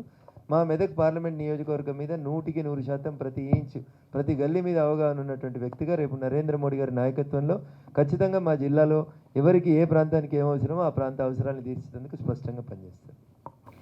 Sir Venkat sir, big TV రిపోర్టర్ని. రేవంత్ రెడ్డి అంటే బీజేపీ డబల్ డిజిట్ స్థానాలు తెలంగాణలో సాధిస్తే ఎలాంటి పరిణామాలు ఉంటాయో రేవంత్ రెడ్డికి తెలుసు అనేది మీరు కామెంట్ చేశారు. ఎలాంటి పరిణామాలు ఉంటాయి ఒకవేళ ఇప్పటికే మీ పార్టీ నుంచి తెలంగాణలో ప్రభుత్వం మాదే, ప్రభుత్వం పడిపోతుంది అనే కామెంట్స్ కూడా ఎక్కువ వినిపిస్తున్నాయి. మీరు కూడా ఆ విధమైనటువంటి కామెంట్ చేశారు. ఎలాంటి పరిణామాలు ఉండబోతాయి? ప్రభుత్వం ఏమైనా పడగొట్టే ఆలోచనలు అట్లాంటివి ఏమైనా చేయబోతున్నారా? డాక్టర్ లక్ష్మణ్ గారు ఆ రోజు మాట్లాడిన సభలో మాట్లాడినటువంటి మాట ఏంటంటే, ఈరోజు మనం డబుల్ డిజిట్లో పార్లమెంట్ సీట్లను గెలిస్తే భవిష్యత్తులో ఈ రాష్ట్రంలో భారతీయ జనతా పార్టీ అధికారంలోకి రావడానికి మార్గం సుగమం అవుతుంది అన్నారు. యాజ్ ఇట్ ఈజ్గా ఇన్వర్టెడ్ కామర్స్లో ఆ రోజు లక్ష్మణ్ గారు చెప్పిన మాటలు నేను ఈరోజు మీకు చెప్తా ఉన్నాను. వారు చెప్పిన మాటలు అవి. ఎట్లయితుంది అంటే రేపు 12, 14, 17 సీట్లు గెలిచిన తర్వాత మా కార్యకర్తలలో ఉత్సాహం వస్తుంది, భవిష్యత్తు మనదే అనేది అర్థమవుతుంది. బీఆర్ఎస్కి సిఆర్ఎస్ ఇచ్చిరు ప్రజలు అనుకుంటారు కాబట్టి బీఆర్ఎస్ కార్యకర్తలంతా బీజేపీ వైపు టర్న్ అవుతారు. ప్రజాస్వామ్యబద్ధంగా ఎప్పుడు ఎన్నికలు వచ్చినా మేము అధికారంలోకి వస్తామనేదే మేము మాట్లాడుతున్నటువంటి మాటల సారాంశంగా తీసుకొని తప్ప మేము ఎవరిని ఎంకరేజ్ చేసేది లేదు, మేము ఎవరిని డిస్కరేజ్ చేసేది లేదు, మేము ఎవరి ప్రభుత్వాన్ని కూలగొట్టేది లేదు. వాళ్ళ స్వయంకృత అపరాధంతో వాళ్ళు కూలిపోతే వాళ్ళు బీఫామ్ ఇచ్చి గెలిపించుకున్నటువంటి ఎమ్మెల్యేలు పొరపాటున రేవంత్ రెడ్డి గేట్లు తీసిండు కాబట్టి అటు నుంచి ఇటు వచ్చే బదులు ఇటు నుంచి అటు ఎటన్నా బయటకు వస్తే దానికి మేము బాధ్యులం కాదండి. రఘునందన్ గారు, నేను మీ పార్లమెంటు స్థానికునండి. నేను ఇప్పుడు చాలామంది అనుకుంటారు పటాన్చెరు కాన్స్టిట్యున్సీలో చాలా కంపెనీలు ఉన్నాయి, ఓ మినీ ఇండియా అని చెప్పేసి అని అంటారు. కానీ ఆ మినీ ఇండియా అని చెప్పేసి అన్ని పెద్ద ఇండస్ట్రీలు పట్ట లోకల్ వాళ్ళకి మీరు అన్నట్టు ఇప్పుడు లోకల్ వాళ్ళకి ఎంప్లాయ్మెంట్ దొరకలేదని చెప్పి నేను ఫైట్ చేసిన అన్నారు. కానీ ఇప్పటికీ నేను చేసిన సర్వే వరకు అక్కడ ఏ కంపెనీలో ఉన్నా ఒక 5% కూడా లోకల్లకు జాబ్ లేదండి. ఒకటి ఫస్ట్ రీజన్. అసలు దానివల్ల ఎందుకు ఇప్పుడు కంపెనీ పడ్డదంటే మనకు స్థానికంగా ఏరియా అంతా డెవలప్మెంట్ అవుతుంది, అందరికి ఎంప్లాయ్మెంట్ దొరుకుతుంది అని చెప్పేసి అందరం ఆశపడుతుంటారు పబ్లిక్ అంతా. కానీ ఈరోజు 1000 ఎకరాలు ఆక్యుపై చేసుకొని ఒక 5% కూడా ఎంప్లాయ్మెంట్ ఇవ్వాలని కంపెనీలు మన ఏదైతే పటాన్చెరు కాన్స్టిట్యున్సీలు ఉన్నాయి. దానివల్ల లోకల్ పబ్లిక్ చాలా నష్టపోతున్నారు. దానికి మీరు ఏం చేయగలుగుతారు? First reason. ఇక రెండో రీజన్ ఏంటంటే రెండో క్వశ్చన్ అయితే మెదక్లో ఇప్పుడు మెదక్ కాన్స్టిట్యున్సీలో మెదక్ పార్లమెంట్లో బీఆర్ఎస్ వాళ్ళు నాకు తెలిసి 6 మంది ఎమ్మెల్యేలు ఉన్నారు. ఇక కాంగ్రెస్ వాళ్ళు ఓడిపోయినా గెలిచిన ఎమ్మెల్యేలు అయిపోయారు. ఇప్పుడు ఎట్లా అంటే వాళ్ళ డామినేషన్ అట్లుంది, మేము చూస్తున్నాం కాబట్టి. కాకపోతే రఘునందన్ రావు గారు వెనుక ఎవరున్నారు? అక్కడ ప్రజెంట్ సీఎం, ఇక్కడ మాజీ సీఎం. రఘునందన్ గారి దగ్గర ఇప్పుడున్న నేను చూసినంత వరకు, నేను కూడా అక్కడ చూస్తున్నాను కాబట్టి కార్యకర్తలు కూడా ప్రజల దగ్గరికి పోలేని పరిస్థితి కొంత ఉంది. అందుకని దాన్ని మీరు ఎట్లా ఫుల్ఫిల్ చేయగలుగుతారు? సో మా కార్యకర్తలు పాండవుల్లాగా ఊరికి 5గురే ఉండొచ్చు, కానీ డెఫినెట్గా యుద్ధం గెలిచేది మేమే. ధర్మం వైపు ఉన్నాం కాబట్టి బరాబరి కొట్లాడతారు. మా కార్యకర్తలు కార్యకర్తలు అందరూ కూడా ఇంటింటికి పోతున్నారు, ప్రచారం చేస్తూ ఉన్నారు. సో దుర్యోధనుడు, దుశ్శాసనుడు, భీష్ముడు, కర్ణుడు, ద్రోణాచార్యుడు లాంటి చదువు చెప్పిన సార్లు ఉన్నప్పుడే నేను దుబ్బాకలో ఉప ఎన్నికలలో గెలిచి వచ్చిన సార్. అప్పుడు కూడా నా కార్యకర్తలు లేరు. చంద్రశేఖరరావు ముఖ్యమంత్రి, హరీష్ రావు గారు మంత్రి, కేటీఆర్ గారు మంత్రి, ఇంతమంది ఉంటే కూడా వాళ్ళందరి మధ్యలోకి వెళ్ళి గెలిచి వచ్చినండి నేను. ఇప్పుడు పెద్ద ఏదో కష్టమని నేను అనుకుంటలేను. రేవంత్ రెడ్డి గారు అడుగులు తడబడుతూ ఉన్నాయి, పరిపాలన మీద గ్రిప్పు రాలేదు. సంగారెడ్డిలో ఉండే కాంగ్రెస్ నాయకుడు నేను ప్రజల్ని బహిష్కరించిన, నేను ప్రజల దగ్గరికి రాను, ప్రజలకి అవసరం ఉంటే చూడండి, నాకైతే అవసరం లేదు సంగారెడ్డితో అన్నాయని ఇప్పుడు సంగారెడ్డి కాంగ్రెస్ నాయకుడు. మిగతా పెద్ద కాంగ్రెస్ నాయకులు ఎవరున్నారో మీకు తెలుసు. నేను ఇందాకే చెప్పిన పటాన్చెరు కాటా శ్రీనివాస్ గౌడ్ అనేటువంటి ఒక BC BTech Congress party B form ఇస్తే దగ్గరుండి నిలబడి ఓడగొట్టిన ఆయన ఇలా కాంగ్రెస్ పార్టీ ఎంపీ క్యాండిడేట్ అయినాడు. సో అక్కడ ఎట్లా పని జరుగుతుందని ఒకసారి ఆలోచించరు మీరు. సో నేను పార్టీలని వ్యక్తుల్ని వ్యక్తిగతంగా విమర్శించే కంటే బదులు నా మీద పోటీ చేస్తున్నటువంటి ఇద్దరు అభ్యర్థులకి ఆ జిల్లా మీద ఉన్నటువంటి అవగాహన ఏంది, వాళ్ళు గతంలో ఆ జిల్లాలో ప్రజల కోసం వాళ్ళు చేసినటువంటి పనులు ఏందనేది చూడండి. వెంకట్రామరెడ్డి గారైనా నీలం మధు గారైనా భూములు కబ్జాలు చేసుకోవడం, రియల్ ఎస్టేట్ చేసుకోవడం, ప్లాట్లు డబుల్ రిజిస్ట్రేషన్లు చేసుకోవడం తప్ప వాళ్ళకి ప్రజలకు సేవ చేసినటువంటి నేచర్ ఎక్కడుందో చెప్పండి. నేను చేస్తున్నటువంటి ఆరోపణలకి మీకు అన్ని డాక్యుమెంటరీ ఎవిడెన్సెస్ ఇస్తాం. రింగ్ రోడ్డు వంకలు తిరిగిందానికి కారణం ఎస్ రాజపుష్పనే. రాజపుష్ప దగ్గరికి వెళ్ళి కేసీఆర్ పైసలు తీసుకున్నాడు. కేసీఆర్కు రాజపుష్ప బినామా, రాజపుష్ప కేసీఆర్ బినామా నాకు తెలియదు. ఎకరం 100 కోట్ల రూపాయలకు పెట్టి 10 ఎకరాలు కొనుక్కున్నాడు వెంకట్రామరెడ్డి. ఆ భూముల మీద రేవంత్ రెడ్డి గారు ఏం మాట్లాడిరో మా బిగ్ టీవీ మిత్రుడు చెప్పాలి. అందులో ఎన్ని పైసలు ఎవరికి ముట్టినాయని మాట్లాడిండో రేవంత్ రెడ్డి గారు చెప్పాలి.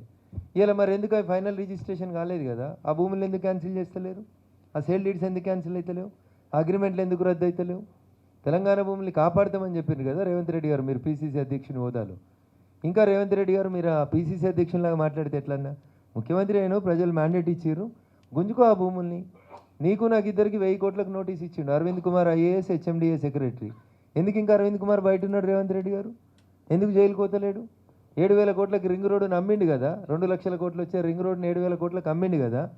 మీరు నేను ఇద్దరం మాట్లాడితే మన ఇద్దరికి 10,000 కోట్లకి నోటీస్ ఇచ్చిండు కదా. ఇలా మీరు ముఖ్యమంత్రి అయినారు కదా. అరవింద్ కుమార్కి మీరు ఇచ్చిన పనిష్మెంట్ ఏంది? ట్రాన్స్ఫరా? ఇంకో ఏసీ రూమ్లో తీసుకుపోయి కూర్చోబెట్టిర్రు. 7,000 కోట్ల రింగ్ రోడ్ టెండర్ని 2 లక్షల కోట్ల రింగ్ రోడ్ టెండర్ని 7,000 కోట్లకు కుదించి ఆయన చేసిన కుంభకోణం మీకు తెలుసు, నాకు తెలుసు. మీరు ఇలా దండించే స్థితికి వచ్చారు. ఎందుకు దండిస్తలేరు? ఎందుకు జైలుకు పంపుతలేరు?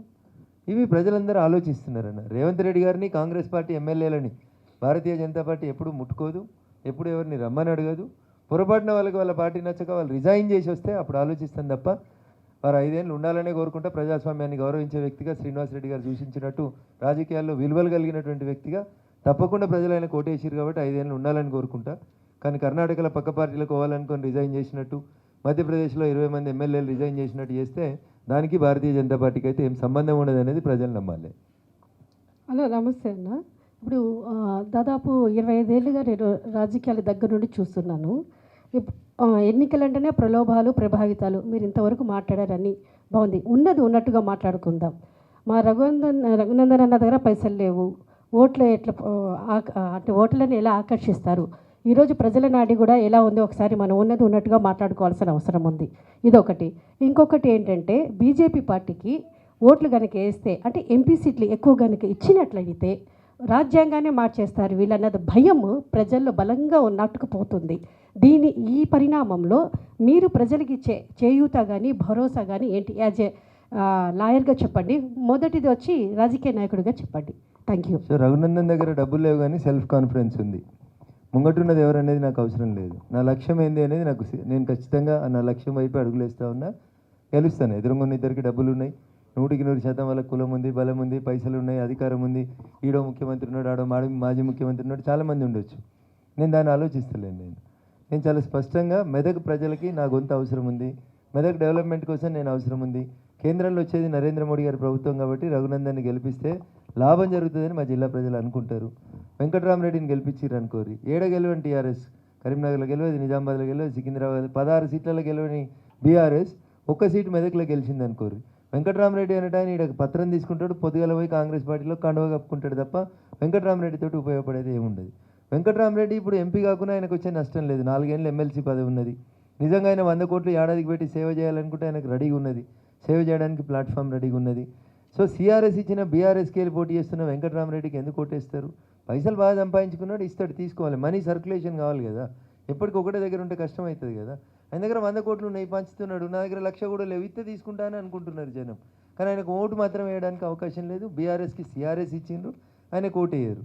10 సంవత్సరాల మోడీ పాలనలో ఎక్కడ కూడా ఒక మత ఘర్షణ జరగలేదు. 10 సంవత్సరాల భారతీయ జనతా పార్టీ హయాంలో మీడియా సృష్టించినటువంటి ఘర్షణలు తప్ప ఎక్కడ కూడా మత ఘర్షణలు ఏ రాష్ట్రంలో కూడా జరగలేదు. ఇంత పీస్ఫుల్గా ఎప్పుడు ఇంత పీస్ఫుల్గా భారత ప్రజలు ఎప్పుడు లేరు. కాబట్టి భారతీయ జనతా పార్టీ మతం పేరు మీద రాజకీయం చేస్తుంది అనేది అబద్ధం. సో ఎవరైతే, నేను మళ్ళీ చెప్తా ఉన్నాను, ఎర్ర జెండా పేరు మీద జనం ముందుకు వచ్చి చెప్తే జనం నమ్మరని అనుకుంటున్నారు, వాళ్ళే జర్నలిస్టులుగా, వాళ్ళే సంపాదకులుగా, వాళ్ళే ఎడిటర్లుగా, వాళ్ళే ఛానళ్ళకి ఓనర్లుగా, వాళ్ళే విశ్లేషకులుగా వచ్చి రంగు మార్చి, జెండా మార్చి, కండువా మార్చి టీవీ ఛానళ్ళలో కూర్చొని చేస్తున్నటువంటి అబద్ధపు ప్రచారం తప్ప ఇంకొకటి కాదు. మాకు 303 అబ్జల్యూట్ మెజారిటీ ఉంది, రాజ్యసభలో మాకు మెజారిటీ ఉంది. ఒకవేళ మేము అట్లాంటి తప్పు పనులు చేసేటోళ్ళం అయితే, డాక్టర్ బిఆర్ అంబేద్కర్ గారు రాజ్యాంగాన్ని గౌరవించిన వ్యక్తులమైతే ఈ 10 ఏళ్ళనే అట్లాంటి తప్పు పని చేస్తుంటాం కదా. కాబట్టి రేపు అబ్జల్యూట్ మెజారిటీ ఉన్నా లేకున్నా మీరు తెలుసుకోవాల్సింది ఏంటంటే, ఈ దేశంలో ఉన్న 28 రాష్ట్రాల్లో 18 రాష్ట్రాల్లో మేము అధికారంలో ఉన్నాం. రాజ్యాంగం మార్చాలంటే 18 రాష్ట్రాలు చాలు. 303 లోక్సభలు ఉన్నాయి, రాజ్యసభలో ప్రతి బిల్లు పాస్ అవుతుంది. మాకు అట్లాంటి తప్పుడు ఆలోచన ఉంటే ఈ 10 ఏళ్ళనే చేస్తుంటాం కదా. కాబట్టి మాకు ఎప్పుడు కూడా అట్లాంటి ఆలోచన లేదు. నేను ఇందాకే చెప్పినట్టు రాజ్యాంగం మారుస్తారనో, రిజర్వేషన్లు తీసేస్తారనో కాంగ్రెస్ పార్టీ కావాలని రెచ్చగొట్టి రాజకీయం చేసేటువంటి కుట్ర చేస్తుంది తప్ప ఇంకొకటి కాదు. నేను ఇందాక చెప్పినట్టు అగ్రవర్ణ పేదలకు కూడా రిజర్వేషన్లు ఇచ్చినటువంటి పార్టీ భారతీయ జనతా పార్టీ. ఒకవేళ రిజర్వేషన్లు తీసేసిందంటే అప్పుడే చేసేటోళ్ళం కదా. సో మేము చాలా డెమోక్రటిక్గా ఉన్నాం. డాక్టర్ బిఆర్ అంబేద్కర్ గారు రాసిన రాజ్యాంగాన్ని గౌరవిస్తాం. 100% రాజ్యాంగం అట్లే కొనసాగుతుంది. ఇది రఘునందన్ మాట కాదు, మా పార్టీ మాట. నరేంద్ర మోడీ గారు కూడా 3 రోజుల క్రితం చెప్పినటువంటి మాట. అయినా తెలుగు మీడియాలో ఒక సెక్షన్ ఆఫ్ పీపుల్, కొంతమంది వ్యక్తులు ఉద్దేశపూర్వకంగా రేపు బీజేపీ గెలిస్తే రాజ్యాంగం మారిపోతుందని చెప్తా ఉన్నారు. రాజ్యాంగం లాగానే ఉంటుంది. బిఆర్ అంబేద్కర్ గారు రాసిన రాజ్యాంగాన్ని మేము 100% గౌరవిస్తాం. We'll respect the democratic spirit. రాజ్యాంగంలో ఉన్న డెమోక్రటిక్ స్పిరిట్ని కూడా మేము గౌరవించి ముందుకు పోతాం. రాజ్యాంగం మారదు. మత ఘర్షణలు గత 10 ఏళ్ళు జరగలేదు, భవిష్యత్తులో 10 ఏళ్ళు కూడా జరగవు. కానీ డెమోక్రసీ అర్థాన్ని మీరు అర్థం చేసుకోవాల్సింది ఏంటంటే, డెమోక్రసీ అంటేనే మెజారిటీ ఈజ్ లా. ప్రజల కొరకు, ప్రజల చేత, ప్రజలే ఎన్నుకున్నది ప్రజాస్వామ్యం. 180% ఉన్న హిందువులు ఈ దేశంలో రామ మందిరం కావాలని కోరుకున్నారు. రామ మందిరం సుప్రీంకోర్టు లాంటి ఒక సర్వోన్నత న్యాయస్థానం జడ్జిమెంట్ ఇచ్చిన తర్వాత మేం కట్టలేదు. We facilitated the agencies. ప్రజలు వాళ్ళు స్వచ్ఛందంగా డబ్బులు వేసుకొని కట్టుకున్నారు. కాబట్టి దానికి భారతీయ జనతా పార్టీ వస్తే ఏదో వస్తుంది అనేటువంటి ఆరోపణ ఏదైతుందో ఇది 100% తప్పు. భారత రాజ్యాంగానికి ఎలాంటి మార్పులు చేర్పులు లేకుండా అవసరం ఉన్న చోట 1-2 సవరణలు ఏమైనా ఉంటే చేస్తామేమో తప్ప ఎక్కడ కూడా రాజ్యాంగం మారుస్తాం, ఇన్ఫ్రాస్ట్రక్చర్ మారుస్తాం, ఇవన్నీ తప్పుడు ఆరోపణలు. ఆడలేక మధ్యలోడింది అని ఒక బదనాం చేసి కొంతమందికి రిజర్వేషన్స్ పోతాయి అనేటువంటి ఒక అపోహను కల్పించి 4 సీట్లు ఎక్కువ గెలిచేటువంటి ప్రయత్నం తప్ప ఇంకొకటి కాదు. విఘ్నులైనటువంటి ఈ దేశ ప్రజలు నరేంద్ర మోడీ గారి మీద విశ్వాసం ఉంచుతారు. అట్లాంటిది ఏం జరగదనేటువంటి స్ఫూర్తితోటే ముందుకు పోతారు. ఖచ్చితంగా నరేంద్ర మోడీ గారు మళ్ళీ గెలుస్తారు. మెజారిటీ ఇదిలా కాబట్టి మెజారిటీ ప్రజల ఆకాంక్షల్ని ఖచ్చితంగా మేము గౌరవిస్తాం. మైనార్టీలకు కూడా సమానమైనటువంటి ప్రాధాన్యత ఇస్తాం. అందుకనే సబ్కా సాత్, సబ్కా వికాస్, సబ్కా విశ్వాస్ అని చెప్పినటువంటి పార్టీ భారతీయ జనతా పార్టీ. సుప్రీంకోర్టు షాబానో కేసులో ఒక ముస్లిం మహిళని భర్త వదిలేస్తే భరణమీయమని చెప్తే దాన్ని రద్దు చేసి, సుప్రీంకోర్టు ఇచ్చిన జడ్జిమెంట్ని ఆర్డినెన్స్ ద్వారా రద్దు చేసి, తర్వాత పార్లమెంట్లో బిల్లులు తెచ్చి సగం జనాభా అయినటువంటి ముస్లింలో సగం జనాభా అయినటువంటి ఆడపిల్లల గొంతు కోసింది కాంగ్రెస్ పార్టీ. కానీ కూర నచ్చలేదనో, ఇంకేదో నచ్చలేదనో, అర్ధరాత్రి నువ్వేదో చేసినవనో ట్రిపుల్ తలాక్ ఇచ్చే విధానాన్ని రద్దు చేసి ముస్లిం ఆడబిడ్డల్ని కూడా ఆడబిడ్డలుగా గౌరవించి వాళ్ళకు కూడా హక్కులు ఉంటాయని గుర్తించి గౌరవించి వాళ్ళని గౌరవించింది భారతీయ జనతా పార్టీ తప్ప మంచిగా అయింది వీళ్ళకి ఇంకోటి నష్టం చేయరని మేము అనుకోలేదు. సిలిండర్ ఇచ్చినప్పుడు మీరు హిందువా ముస్లిమా అని అడగలేదు. బాత్రూమ్ కట్టించినప్పుడు మీరు హిందువా ముస్లిమా అని అడగలేదు. ముద్రా లోన్ ఇచ్చినప్పుడు మీరు హిందువా ముస్లిమా మీరు అని అడగలేదు. మీరు అంత్యోదయకి దగ్గర ఉన్న వాళ్ళందరినీ ఆదుకున్నాం. Poorest of the poor should be served first అనేది మా నినాదం తప్ప మేము ఏ రోజు కూడా మతం పేరు మీద రాజకీయం నిన్న చేయలే, ఈరోజు చేయలే, రేపు కూడా చేయం. కాకపోతే మెజారిటీ ప్రజల హక్కుల్ని గౌరవిస్తాం. రఘునందన్ గారు, శ్రీధర్ ఇక్కడ ఆర్టీవీ. ఇందాక రేవంత్ రెడ్డి అనేక భూముల మీద ఆరోపణలు చేసినారు. మీరు కూడా గతంలో అఫిషియేట్ భూములు కానివ్వండి, మాజీ మంత్రి నిరంజన్ రెడ్డి భూముల మీద ప్రెస్ మీట్ పెట్టి చాలాసార్లు మాట్లాడి తర్వాత ఎక్కడ మాట్లాడలేదు. ఏంటి అసలు దాని వెనుక మతలబ్ ఏంటి? మీ మీద కూడా కొంత దాని మీద నెగిటివ్ ఉంది, ఏం చెప్తారు అసలు? సో రఘునందన్ రావు కంప్లైంట్ ఇస్తాడు, ఎఫ్ఐఆర్ చేయాల్సింది పోలీసు వాళ్ళు చేయకపోతే రఘునందన్ రావు ఏం చేయాలి?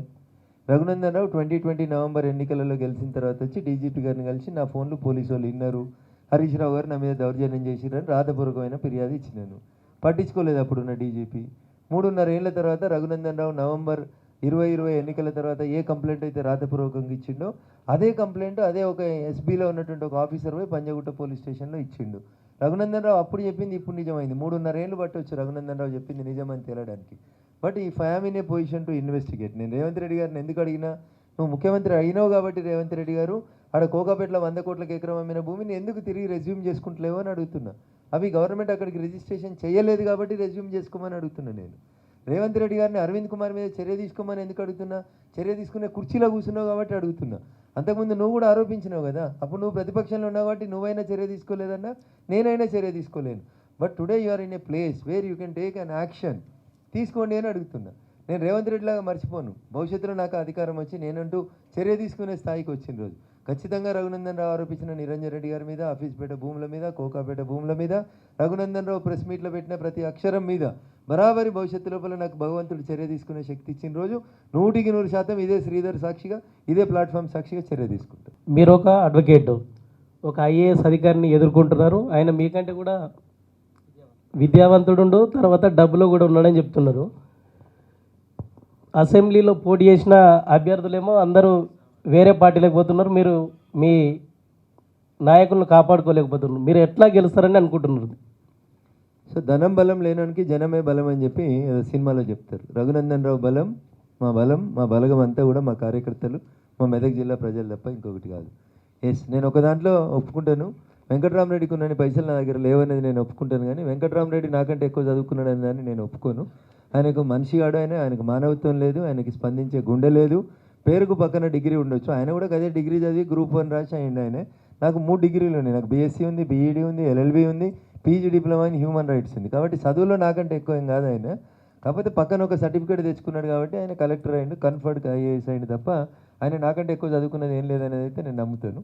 పైసలు ఉన్నాయి, పైసలు ఏ ప్రభుత్వం అధికారంలో ఉంటే ఆ ప్రభుత్వానికి అంటగాగి చాలా డబ్బులు సంపాదించుకున్నాడు. It has to be investigated. స్వామి, మీ ద్వారా మళ్ళీ చెప్పిపోతున్నా, మెదక్ ఎంపీగా రఘునందన్ రావు గెలిచిన తర్వాత రాజపుష్ప మీద, వెంకట్రామరెడ్డి గారి ఆస్తుల మీద, రింగ్ రోడ్డు పక్కన జరిగిన కుంభకోణాల మీద పార్లమెంటు సభ్యునిగా 100% మా మెదక్ జిల్లా ప్రజలకు న్యాయం జరిగేదాకా till my last breath I will fight for it. I don't leave anybody. తర్వాత ఇంకో క్వశ్చన్, నిన్న వెంకట్రామరెడ్డి గారు ఒక ప్రెస్ కాన్ఫరెన్స్ పెట్టి లేదా ఒక వీడియో రిలీజ్ చేసిండ్రు. 106 మంది అమాయక ఉద్యోగుల ఉసురు రఘునందన్కు తగులుతుంది, వాళ్ళను ఉగాది పండుగ చేసుకోకుండా చేసిండు, వాళ్ళను సస్పెన్షన్ చేసిండు అని చెప్పి తీవ్రమైన ఆరోపణలు చేసిండ్రు. ఏంది మీరు దాంట్లో మీ పాత్ర ఏంటి? సో రఘునందన్ రావుకి ఎక్కువ తెలివి లేదని ఇందాక మా స్వామి అని అన్నాడు. కానీ రఘునందన్ రావుకి కన్నా తెలివి ఉన్నదో లేదో తెలియదని, నువ్వైతే కలెక్టర్గా చేసినావు కదా వెంకట్రామరెడ్డి, జిల్లా రిటర్నింగ్ అధికారిగా పనిచేసినావు కదా, డిస్ట్రిక్ట్ మ్యాజిస్ట్రేట్గా పనిచేసినావు కదా, ఎన్నికలు జరిగినప్పుడు సిద్దిపేట జిల్లాలో కూడా రిటర్నింగ్ ఆఫీసర్గా పనిచేసినావు కదా, మా స్వామైన భాషలో చెప్పాలంటే బాగా చదువుకున్నావు నీవు కదా. ఎన్నికల కోడ్ వచ్చిన తర్వాత ఎన్నికల విధులకు తప్ప ప్రభుత్వ అధికారులని ప్రైవేట్ పనులకి వాడుకోవద్దనే ఇంగిత జ్ఞానం లేకుండా, పర్మిషన్ తీసుకోకుండా ఒక ప్రైవేట్ ఫంక్షన్ హాల్లో మీటింగ్ పెట్టి 106 మందిని ఐకేపీ వాళ్ళను, సెర్ఫ్ వాళ్ళని, ఉద్యోగులను పిలిచి రాత్రిపూట ఏం మీటింగ్ పెట్టినావో చెప్పు. ఒకవేళ నువ్వు అధికారిగా పెడితే అధికారికంగా పెట్టనుంటివి, పర్మిషన్ తీసుకొని ఉంటివి, ఎన్నికల నిబంధనల ప్రకారం పెట్టనుంటివి. అక్కడ నువ్వు డబ్బులు పంచుతున్నావు ప్రభుత్వ అధికారులకని మేము కంప్లైంట్ చేసినాం. అక్కడ ఎన్నికల కమిషన్ నిబంధనల ప్రకారం ప్రభుత్వ ఉద్యోగుల మీద తెలంగాణలో ఉన్న సిద్దిపేట కలెక్టర్ గారు చర్య తీసుకున్నారు. దానికి రఘునందన్ రావు పోయి సాక్ష్యం ఇచ్చింది ఏముంది? అక్కడికి మోడల్ కోడ్ ఆఫ్ కండక్ట్ని మీరు ఉల్లంఘించిండ్రని అక్కడికి వచ్చినటువంటి టాస్క్ ఫోర్స్ టీం నిర్ధారించిన తర్వాత అక్కడ ఒక తీర్పు జరిగింది. 106 మందికి ఉద్యోగం పోయింది. అంటే టెంపరీగా సస్పెండ్ చేసిండ్రు. ప్రభుత్వ ఉద్యోగులై ఒక పార్టీ మీటింగ్ పోవడం మీరు తప్పు అని అక్కడున్న సీసీ ఫుటేజ్ చూసిన తర్వాత వాళ్ళ మీద చర్యలు తీసుకుండ్రి. రఘునందన్ రావుకి ఆ 106 మంది మీద ఉన్న వ్యక్తిగతమైన ద్వేషం ఏముంది? భారత రాజ్యాంగం నిర్ణయించినటువంటి విలువలని, మోడల్ కోడ్ ఆఫ్ కండక్ట్ని వాళ్ళు దాటడానికి వాళ్ళను ప్రేరేపించింది వెంకటరామరెడ్డి. కాబట్టి ఈ వెంకటరామరెడ్డి అనేటోడిని పోటీ చేసినందుకు డిస్క్వాలిఫై చేయమని నేను కదా దరఖాస్తు పెట్టింది ఎన్నికల సంఘానికి. నేను అడిగింది జెన్యూన్. సరే, కోర్టు నిన్న స్టే ఇచ్చింది. నేను అదే జడ్జిని మళ్ళీ అడుగుతున్నా మీ ద్వారా.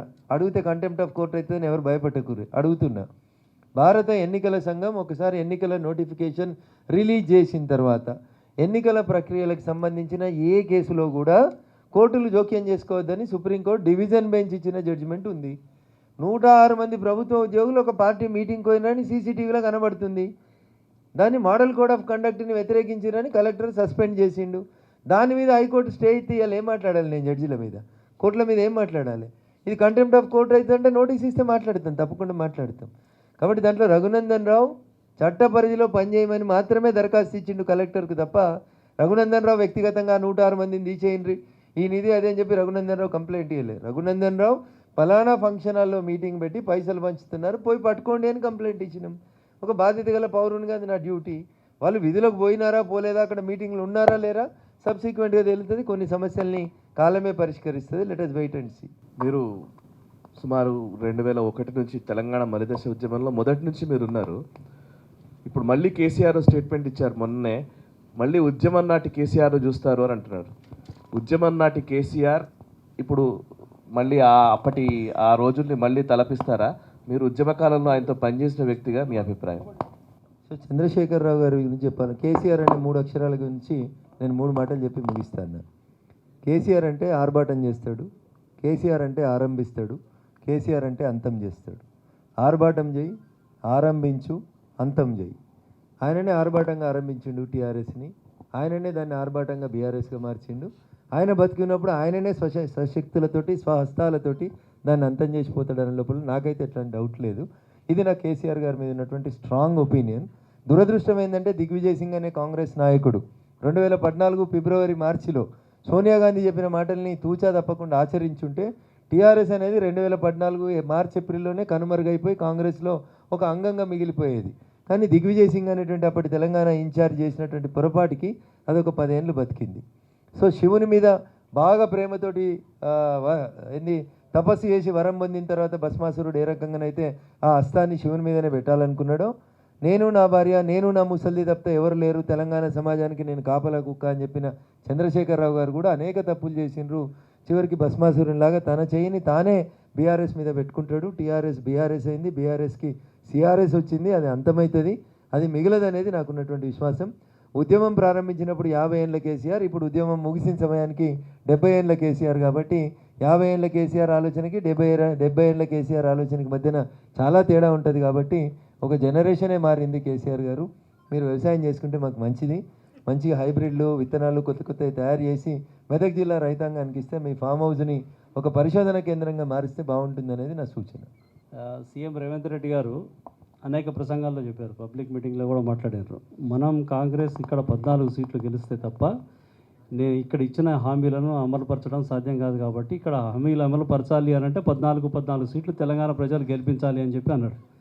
దీన్ని పార్టీ సీరియస్గా తీసుకున్నట్టయితే నాకు కనబడట్లేదు, దానికి కౌంటర్ ఎక్కువ ఇచ్చినట్టు కనబడట్లేదు. ఒకటి, తర్వాత మీరు ఇంత కష్టపడుతున్నారు, కార్యకర్తలు కష్టపడుతున్నారు, అక్కడ గెలవడానికి ప్రయత్నం చేస్తున్నారు.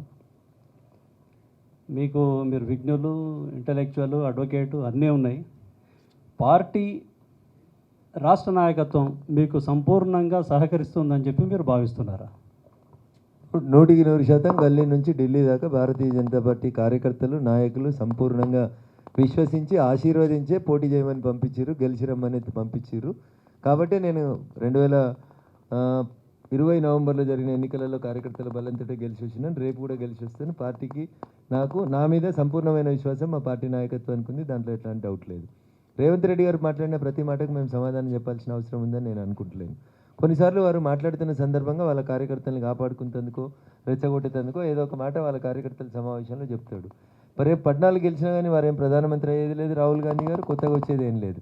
అందుకనే వారు ముందు జాగ్రత్తగా ఆదిలాబాద్కి పోయి నరేంద్ర మోడీ గారిని పెద్దన్నాన్ని సంబోధించిండు. ఆయన చెప్పేది ఏముంది, చేసేది ఏముంది అనేది ప్రజలు చూస్తూ ఉన్నారు. 14 కాదు 17 కాంగ్రెస్ గెలిచినా ఢిల్లీలో రాహుల్ గాంధీ వచ్చేది లేదు, సచ్చేది లేదు. ఆయన కళలో కూడా ప్రధానమంత్రి అయ్యేది లేదు. కాబట్టి తెలంగాణ ప్రజలందరికీ తెలుసు, ఈ ఎన్నికలు మోడీ గారి ఎన్నికలు, దేశం కోసం జరుగుతున్న ఎన్నికలు. ఈ దేశం బాగుండాలంటే కమలం పువ్వు మీద ఓటేయాలి, నరేంద్ర మోడీ గారిని ఆశీర్వదించాలనేది ప్రజలకు ఉన్నటువంటి స్ట్రాంగ్ బిలీఫ్. ఫలితాలు కూడా ఆ రకంగానే వస్తాయనేది మాకున్నటువంటి విశ్వాసం. ఆయన 14 గెలిచినా 17 గెలిచినా ఏముండదు. ఆయనను ముఖ్యమంత్రి చేయాలనుకున్నారు ప్రజలు, చేసిరు, అయిపోయింది. ఆయన అధ్యాయం ముగిసింది. రేపటి అధ్యాయం మోడీ గారిది కాబట్టి ఎన్నికలన్నీ మోడీ గారి వైపే ఉంటాయి. 1983లో ఫస్ట్ టైం నేను బీజేపీ ప్రెస్ మీట్కి పోయినప్పుడు అది చాలా పెద్ద క్రమశిక్షణ గల పార్టీ అనుకున్నాం సార్. చాలా పర్ఫెక్ట్గా ఉండే అప్పటి నాయకులు కానీ, ఆ తర్వాత వాళ్ళు రాష్ట్ర స్థాయిలో జాతీయ స్థాయిలో చాలా భారీగా చాలా సంతోషం సార్. సొసైటీలో మంచి ఉంది, చెడు ఉంది, రెండూ ఉన్నాయి. కానీ ఇప్పుడైతే 90%, సారీ నేను ఇట్లా అంటున్నందుకు ఏమనుకోవద్దు, అది మీరు ఇండివిజువల్గా తీసుకుంటారా, పార్టీ పరంగా తీసుకుంటారా, ఎట్లన్నా తీసుకోండి. ఇప్పుడున్నటువంటి పొలిటీషియన్స్ నీతి లేదు, న్యాయం లేదు, ధర్మం లేదు. దీనికి ప్రధాన కారణము మీరు ఎప్పుడైతే ఎలక్షన్లలో నిలబడదామని చెప్పేసి ప్రమాణ పత్రం మీరు అందిస్తున్నారో, ఆడ ప్రమాణం చేస్తుర్రు, మీరు దేవుడి మీద చేస్తుర్రా, మీ తల్లిదండ్రుల సాక్షి చేస్తుర్రా మాకు తెలియదు. అది ప్రమాణ పత్రం. అది అందులో 90% తప్పుడు సమాచారం ఇస్తున్నారు. ఒక్క సమాచారం కూడా సరైంది లేదు.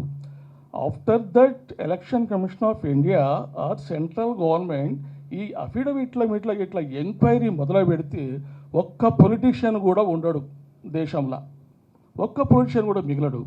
సో మీరు ప్రమాణం చేసేటప్పుడే నీతి, న్యాయం, ధర్మం తప్పుతున్నారు 90% ఆఫ్ ద పీపుల్.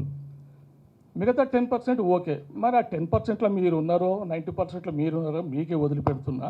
ఇది ఎంతవరకు న్యాయం? ఇది నంబర్ 1. నంబర్ 2, ఈ బీజేపీ వచ్చిన తర్వాత స్విస్ బ్యాంకులో పైసలు తీసుకొచ్చి అందరికి పంచుతా అని చెప్పిండు పెద్ద మనిషి. ఇంతవరకు దిక్కు దివాణం లేదు. 1 నేషన్ 1 పీపుల్ 1 యాక్ట్ అంటుంటాం. ఆఫ్టర్ దట్ నిజంగా మీకు 400 సీట్లు మీకు ఇస్తే 1 పార్టీ కూడా అనే అవకాశం మీకున్నది. Is it correct?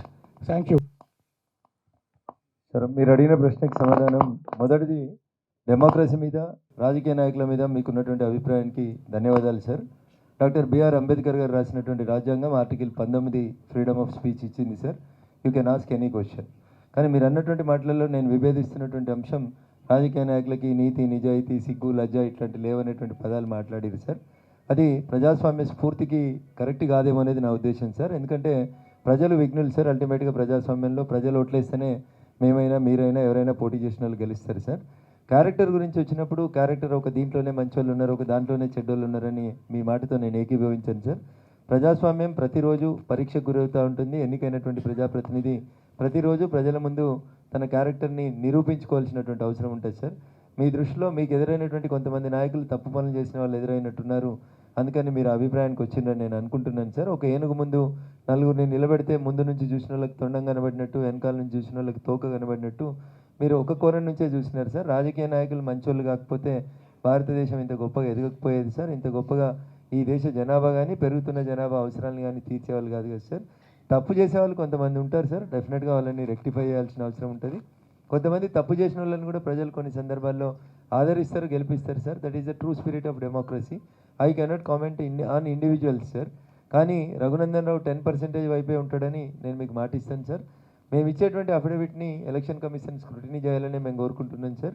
దాంట్లో మీకు ఎట్లాంటి అభ్యంతరాలు ఉంటే, ప్రజాస్వామ్యం పరిడవిల్లాలని కోరుకునేటువంటి వ్యక్తిగా ప్రజాస్వామ్యానికి 4 స్తంభాలలో ఒక స్తంభం మీరు కూడా సార్, జర్నలిస్టులు.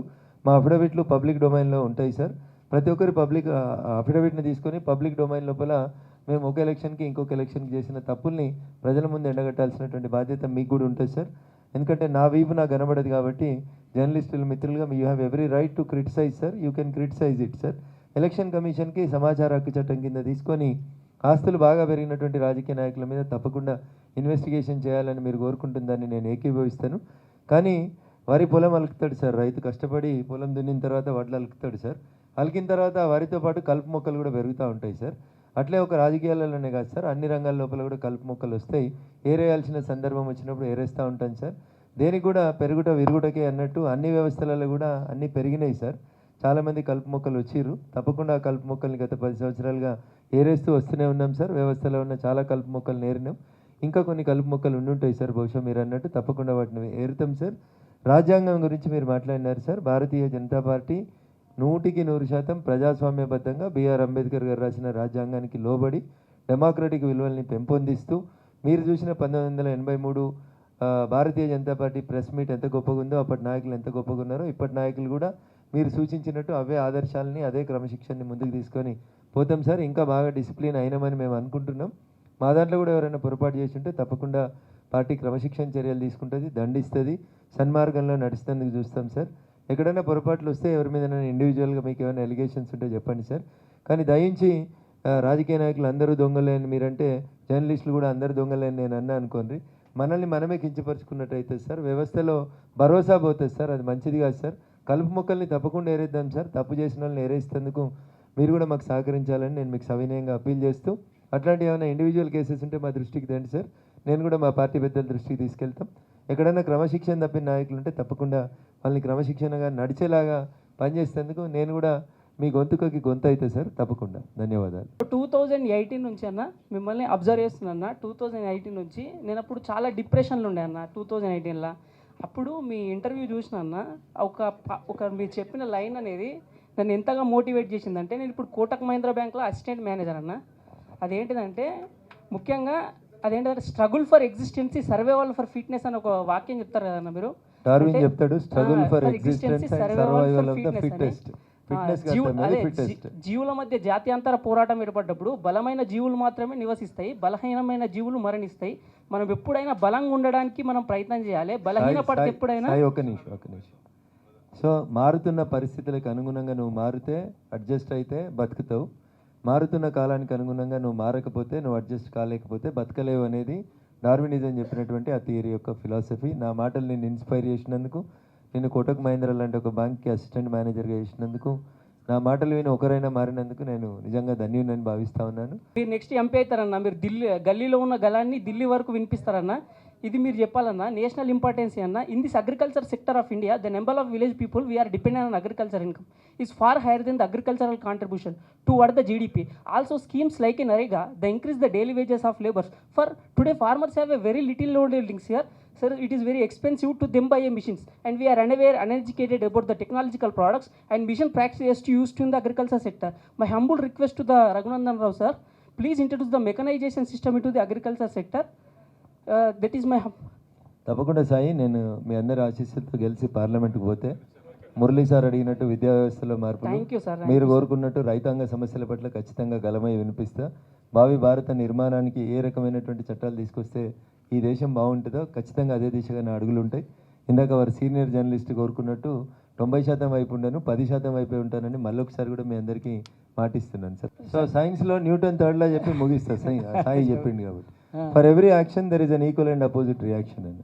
మీ నుంచి వచ్చిన ప్రశ్నకి సమాధానం ఎట్లా చెప్పాలో గట్టే చెప్పినాను తప్ప, నాకు జర్నలిస్ట్గా పనిచేసి వచ్చిన, కంట్రిబ్యూటర్గా పనిచేసి వచ్చిన కాబట్టి మిమ్మల్ని ఏదో ఇబ్బందికరంగా పెట్టాలని నేను చెప్పలేదు సార్. రాజకీయ నాయకులు కూడా ప్రజలకు సేవ చేయాలనేటువంటి ఒక లాంగ్ రన్ గోల్ కోసమే వాళ్ళు ఉన్నటువంటి పార్టీలో అవకాశం దొరికినప్పుడు పార్టీ మారుతారు తప్ప దాన్ని ఇంకో కోణంలో చూడొద్దు అనేది నేను సవినయంగా మిమ్మల్ని అప్పీల్ చేస్తా ఉన్నా. ఏ జర్నలిస్ట్ మిత్రుడు దీన్ని పర్సనల్గా తీసుకోవద్దన్న దయచేసి. ధన్యవాదాలు. అందరికీ థ్యాంక్ యూ. రఘునందన్ రావు గారు మెదక్ నుంచి పార్లమెంట్ అభ్యర్థిగా బీజేపీ నుంచి పోటీ చేస్తూ ఉన్నారు. వారు చాలామందికి తెలియదు, వారు జర్నలిస్ట్ కూడా. ఇక్కడ మెదక్ పటాన్చెరు ప్రాంతంలో కదా, పటాన్చెరు ప్రాంతంలోనే వారు జర్నలిస్ట్గా కూడా పనిచేశారు, టీచర్గా పనిచేశారు. మొత్తంగా మెదక్ జిల్లా ప్రాంత ప్రజానీకానికి సుపరిచితులు. వారు ఎన్నికల్లో పోటీ చేస్తున్న సందర్భంలో మనం అడిగినటువంటి అనేక ప్రశ్నలకి వారు పూర్తిగా అన్ని వైపుల నుంచి సమాధానాలు ఇవ్వడం జరిగింది. ఈ జర్నలిస్టుల సమస్యల మీద కూడా మేము రఘునందన్ గారిని అడగంగానే గతంలో అసెంబ్లీలో మాట్లాడారు. తర్వాత జాతీయ స్థాయిలో కూడా కొన్ని అంశాలు రఘునందన్ గారి దృష్టికి తీసుకొస్తా ఉన్నాం. ఏదైతే పార్లమెంట్లో కేంద్ర ప్రభుత్వం తీసుకోవాల్సినటువంటి కొన్ని అంశాలని, హెల్త్ స్కీమ్స్ కానీ, లేకపోతే నేషనల్ హైవేస్ పైన టోల్ ట్యాక్స్ విషయంలో కూడా కొన్ని జర్నలిస్టులకు మినహాయింపులు రావాలని చెప్పి ఎప్పటి నుంచి అడుగుతూ ఉన్నాం. ఆ విషయంలో కూడా రఘునందన్ గారు జాతీయ స్థాయిలో మాట్లాడాలి. అట్లనే రైల్వే పాస్ల విషయంలో ఇప్పటికీ రైల్వే పాస్లు గత కోవిడ్ సమయంలో రద్దయినాయి జర్నలిస్టులకి, బహుశా దేశవ్యాప్తంగా రద్దయినాయి. వాటిని కూడా తిరిగి పునరుద్ధరించే విధంగా రఘునందన్ గారు జర్నలిస్టుల వైపు నుంచి చర్యలు తీసుకోవాలని చెప్పి కోరుతా ఉన్నాం. చాలా రాష్ట్రాలలో పెన్షన్ సౌకర్యం కల్పిస్తూ ఉన్నారు. అయితే కేంద్రం ఆలోచన చేస్తూ ఉంది, జాతీయ స్థాయిలో ఒకే విధానం పెట్టి జర్నలిస్టులకు కొంత పెన్షన్ ఇవ్వాలనేటువంటి ఆలోచన కూడా కేంద్ర ప్రభుత్వం చేస్తున్నట్టుగా మరి మా IFWJ నాయకత్వం చెప్తా ఉంది. దాని వైపున కూడా రఘునందన్ గారు మాట్లాడి జర్నలిస్టుల వైపున ప్రశ్నించాలని చెప్పి కోరుకుంటూ ఈ కార్యక్రమానికి విచ్చేసినటువంటి జర్నలిస్ట్ మిత్రులందరికీ హృదయపూర్వకంగా కృతజ్ఞతలు తెలియజేస్తూ